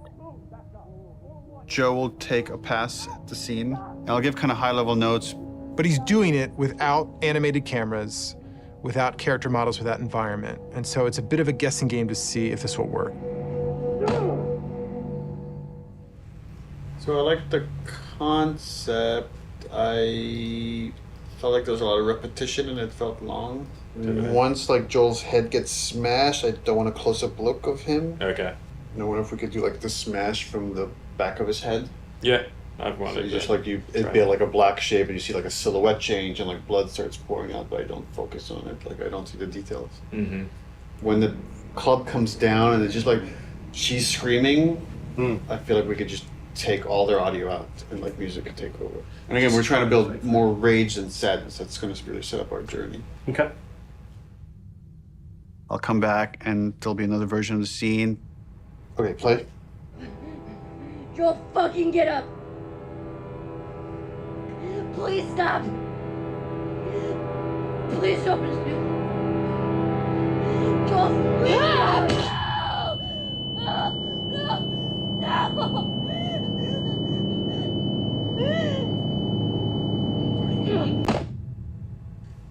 Overall, it's fucking awesome. Like I got emotional just the part where before he gets killed. It feels so fucking tense.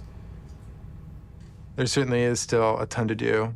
We still have like 45 scenes that haven't even been looked at yet. It's terrifying given our deadline. The process right now is just getting Neil. We just need to get Neil into the room. Which one are we showing first? We've got essentially 3 versions. The one that I did, and this would work with what we're talking about doing with the scene, and then... Close one. I would probably say There are people standing this here yours sometimes. Mel, or I got bad news. Mel for you. yours this. He's canceling? He's canceled. But we had the cameras set. He's supposed to come in. He's the Actually, Fine, it's I'll good do we're it. getting this on camera. This is what it's not about. This is what it's about. Yeah, he has some melee stuff to review today. He said let's pick it up tomorrow. So yeah, that's what happens. And so it's like, okay, all right, that's fine. I don't care. I don't care. Yeah. It's just so much rides on one person's opinion. Like it's just crazy. But this is what happens when a studio is kind of starting to be built around one guy. Similar issues have happened within Bethesda Game Studios with Todd Howard, apparently, where a lot of things have to go across his desk and get approval. And he's been frustrated by it. He's like, hey, we're less productive this way. We should have other people like mid-level producers and executives and gameplay designers and this and that can make those decisions. But I think for something like Naughty Dog and for The Last of Us and stuff, when there's so much riding on this, it's not as simple as pass it off to somebody else. Like it really is about fulfilling the one guy's vision of what this is going to be. Unfortunately, because it slows things down a lot, I think, pretty clearly. There's also, I guess we can touch on this real quick before we go and go to the next segment on this, but let's see, somebody, where did it go? Where'd it go? It was, somebody was saying The Last of Us Part 3, they mentioned. I mean, if it really is just this, it's just him saying there's probably one more chapter to this story. That doesn't surprise anybody, I don't think. He recently found the concept for one more chapter in the series. Says for years he wasn't able to find it, but now has, quote, as exciting as part 1 and 2, end quote, but its own thing with a through line. Story for it is not fully written yet, which makes me think that that's not what they're working on right now. Definitely looks to me like The Last of Us Part 3 is quite early in production. The video was recorded apparently in April 23. So it looks to me like the next big AAA game from Naughty Dog has a good chance of being a new IP, which is pretty exciting. That's my vibe too, especially because they just made a big deal that The Last of Us Part 2 was like their most professional game because they had the whole story done before they started working on it and this and that. And so that makes me think that if the story's not done as of early 23, the game they've been working on for a few years, or at least a couple of years, is still a little ways out, I think. You're saying the Suicide Squad's already losing players? Oh, dude, it kind of is. I don't know. It's going to be tough to judge because right now we're in a kind of weird time. People are driving home from work. So tonight it probably spikes a little bit. You'd hope that this was just like an exponential growth thing, but Yeah, it's already down to 11,000. Tomorrow's going to be the telltale thing, because tomorrow is Saturday. It's the weekend. People are actually going to be playing it in full force, so you'll get a vibe for how successful it really is. IGN gave the middle finger to the game. What did IGN? Did they post a video review?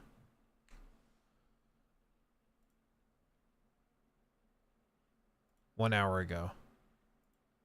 It's a full 17 minutes. Hold on. We don't really have time because I've got to go. But let's see.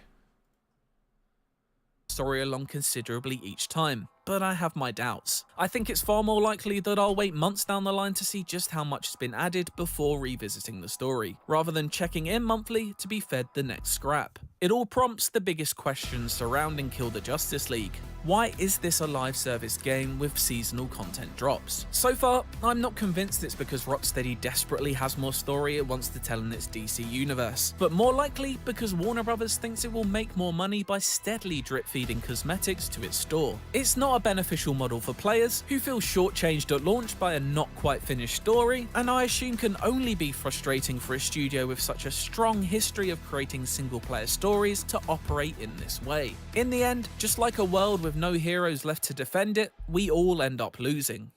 A musclehead. Let's see. Nut job. Something that offends my eyes. And a homeless person. Suicide Squad Kill the Justice League is a thoroughly frustrating game to play. There are things to enjoy here, with combat that's snappy enough to carry it through a genuinely good DC Comics story, artfully dressed in high production values, but everything else just falls down around it. Engaging mission design is nearly non-existent, the looter-shooter mechanics are tired and dull, and the grotesquely repetitive post-game leaves little to nothing to do of interest. The result is a bit of a mess that doesn't ever impress with any of its numerous ill-conceived ideas. It's not bad, it's just disappointing from Rocksteady, pioneers of single-player story action chasing already outdated multiplayer trends. A city of tomorrow built on the unstable foundations of yesterday. Oh! Oh, funny. Oh, they made a poopsie. Before anybody says it, yes. That's funny, dude. Oh, we're number 34 on trending. Thanks, guys. Look at that.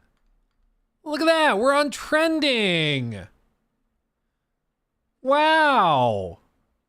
That's awesome. Thanks, everyone, for watching. That's fantastic. That's fantastic. Yeah, it's it couldn't have happened to a nicer game. Yeah, 5 from IGN is like a 2 out of 10.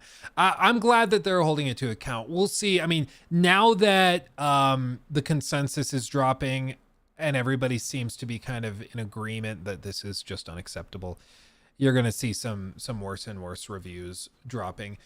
Inevitably, you're going to see people doing like Gotham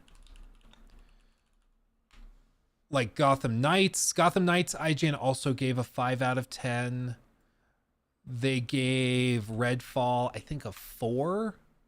Yeah, a 4. So they're putting it in that category. And like when we were talking to Joe Raptor earlier, he was like, I just don't think it's a 4 out of 10 game. I think it's a little better than that.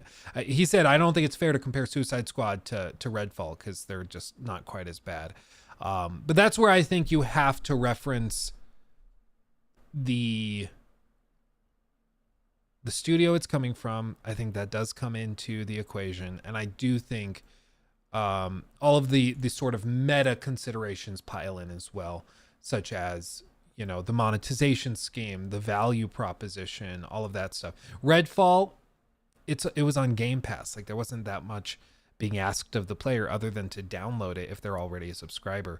With Suicide Squad, it's $70 freaking dollars, and I think that makes it like the more expensive the game is, the easier it is to rate it lower, right? Because it's like the value you'd have to present to be worth 70 is a lot different than the value you'd have to present to be worth 20 or download. You know, very, very low barrier to entry. I think you could make an argument for just reviewing things as like in a vacuum, like as objectively as you can without any outside considerations. But I'm not sure if you can really do that. I think you can do that with a critique, evaluating a game very objectively. But I don't think in a review, when you're trying to put like a number on it, I don't think you can ignore that stuff. You know, I just don't think you can do that. Doesn't work that way. Alphatron, thank you also for the 10. Jeez. Skull is coming out. You think Beyond Good and Evil will ever get released? Pretty crazy how big Ubisoft is, how stuff like Skull and Bones happens. It's like we were mentioning earlier on the podcast. I think that there's something going on with government subsidies. We know for a fact that's happening with Skull and Bones, where they have a big check that was cut to them from the Singapore government to get the product out the door. And as a part of the agreement, they agreed that they have to launch an original IP from that studio eventually. So they have to release Skull and Bones. I think something is also going on with like Beyond Good and Evil 2, where they probably accepted like subsidies from the French government and Canadian government and other governments that house studios. And as a result, they have an obligation to release it. So they can't ever just cancel it and walk away. They have to put something out eventually. But they're like, right now, Beyond Good and Evil 2, it probably has like 5 people working on it. Like, it's probably not that big of a project, honestly. Probably. Swordfish Master, thank you over on Twitch. Do you think Naughty Dog is working on a new IP because The Last of Us, after The Last of Us, weren't they working on Factions 2? Yeah, so they were working on the online game, and then that got canned. And in the meantime, they were also working on a new single-player adventure. But they've already signaled that they're pretty much done with Uncharted, at least for the foreseeable future. So if it's not that, they're probably not going back to Jak and Daxter, I don't think. That would be shocking. They might for like a spin-off title, but I don't think they will. Because I don't think that a Jak and Daxter game from Naughty Dog sells anywhere near as good as like a truly original IP from that studio. So I think it's a new IP. That's where I would put my money, I think. I think that's my expectation. Yeah, Jim, we actually did a whole segment on it earlier in the stream, so we'll be posting that as like a stream clip. Don't you worry. How did you think about the lost levels in the remaster? I thought those lost levels were super freaking cool. I love seeing that stuff. And I also love that they put the little audio clips to be like, yeah, see, this was like a little thing we did to do this, and we wanted to open it like that. And the reason we cut this from the game was because we did this. And this mini game or this segment with like the kids pretending to be clickers was reworked into the snowball fight at the beginning of the game to achieve similar things. And like, I love hearing all of that. I thought that was so cool. I hope every single remaster that ever comes out for any game includes stuff like that. I find it so cool. I loved that. Let's see. I don't know what's happening. I see people going off in chat. I don't know. Let's see. What's crazy is that Steam reviews are good because at this point people are buying love these games and pay $70, play 15 hours max, and continue to play COD. Kinomansky, I think it's just that right now on Steam, it's people generally write reviews after they're done playing the game, whether they're abandoning it or if they finish the story. So I think you'll see Steam reviews start to really pile up over the weekend. So I think you'll start to see a lot of that stuff adjust once people have actually put some time into it. That would be my expectation as well. Let's see. Got some more transphobes. No biggie. Oh, jeez. I can't tell when people are like trolling with stuff either. Like, I don't know. By the way, any news on Bluepoint or Cory Balog's game? No word. Apparently there's nothing coming from Sony through 2024. So like, except for third-party published stuff, and it's just not quite as heavy hitting as it normally would be. So maybe they have something up their sleeves, something sneaky that they're going to drop out of nowhere, or maybe they just don't have anything. It's kind of hard to tell though. Let's see. Also,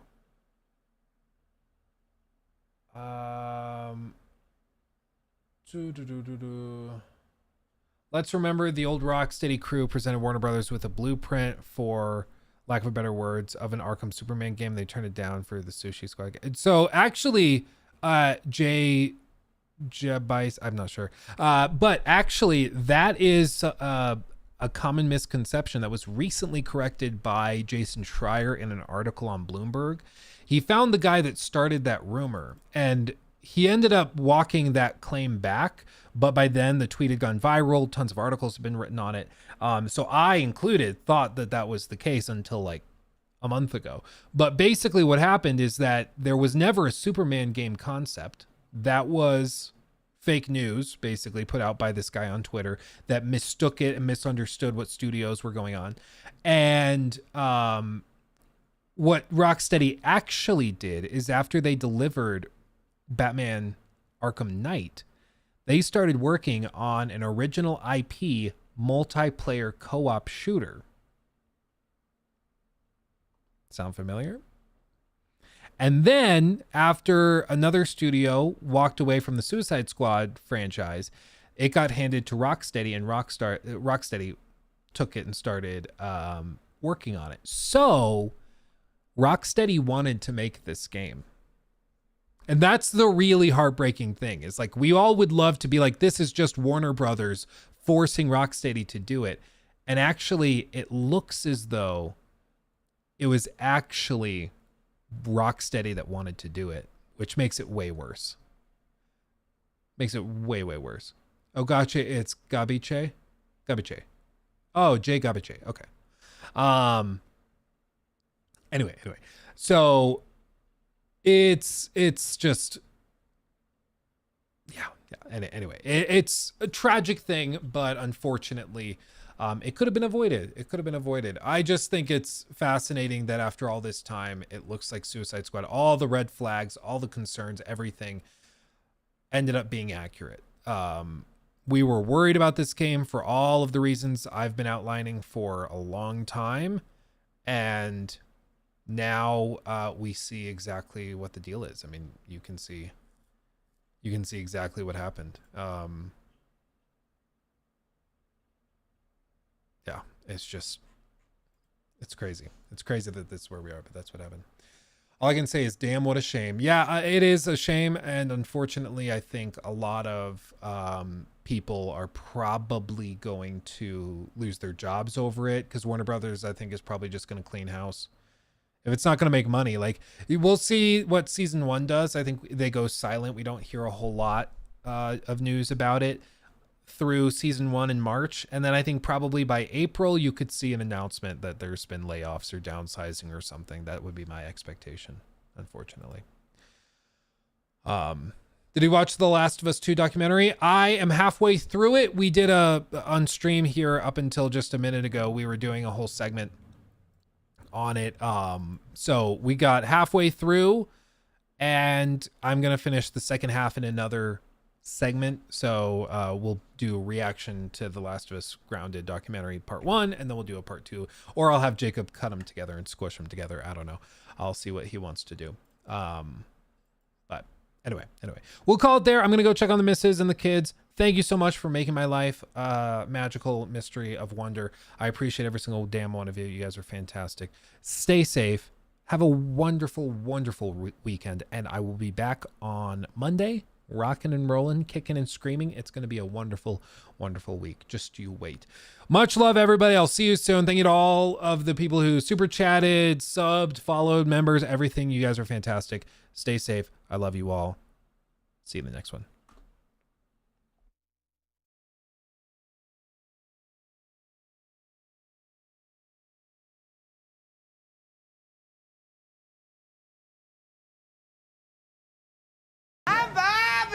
Assassin's Creed Valhalla.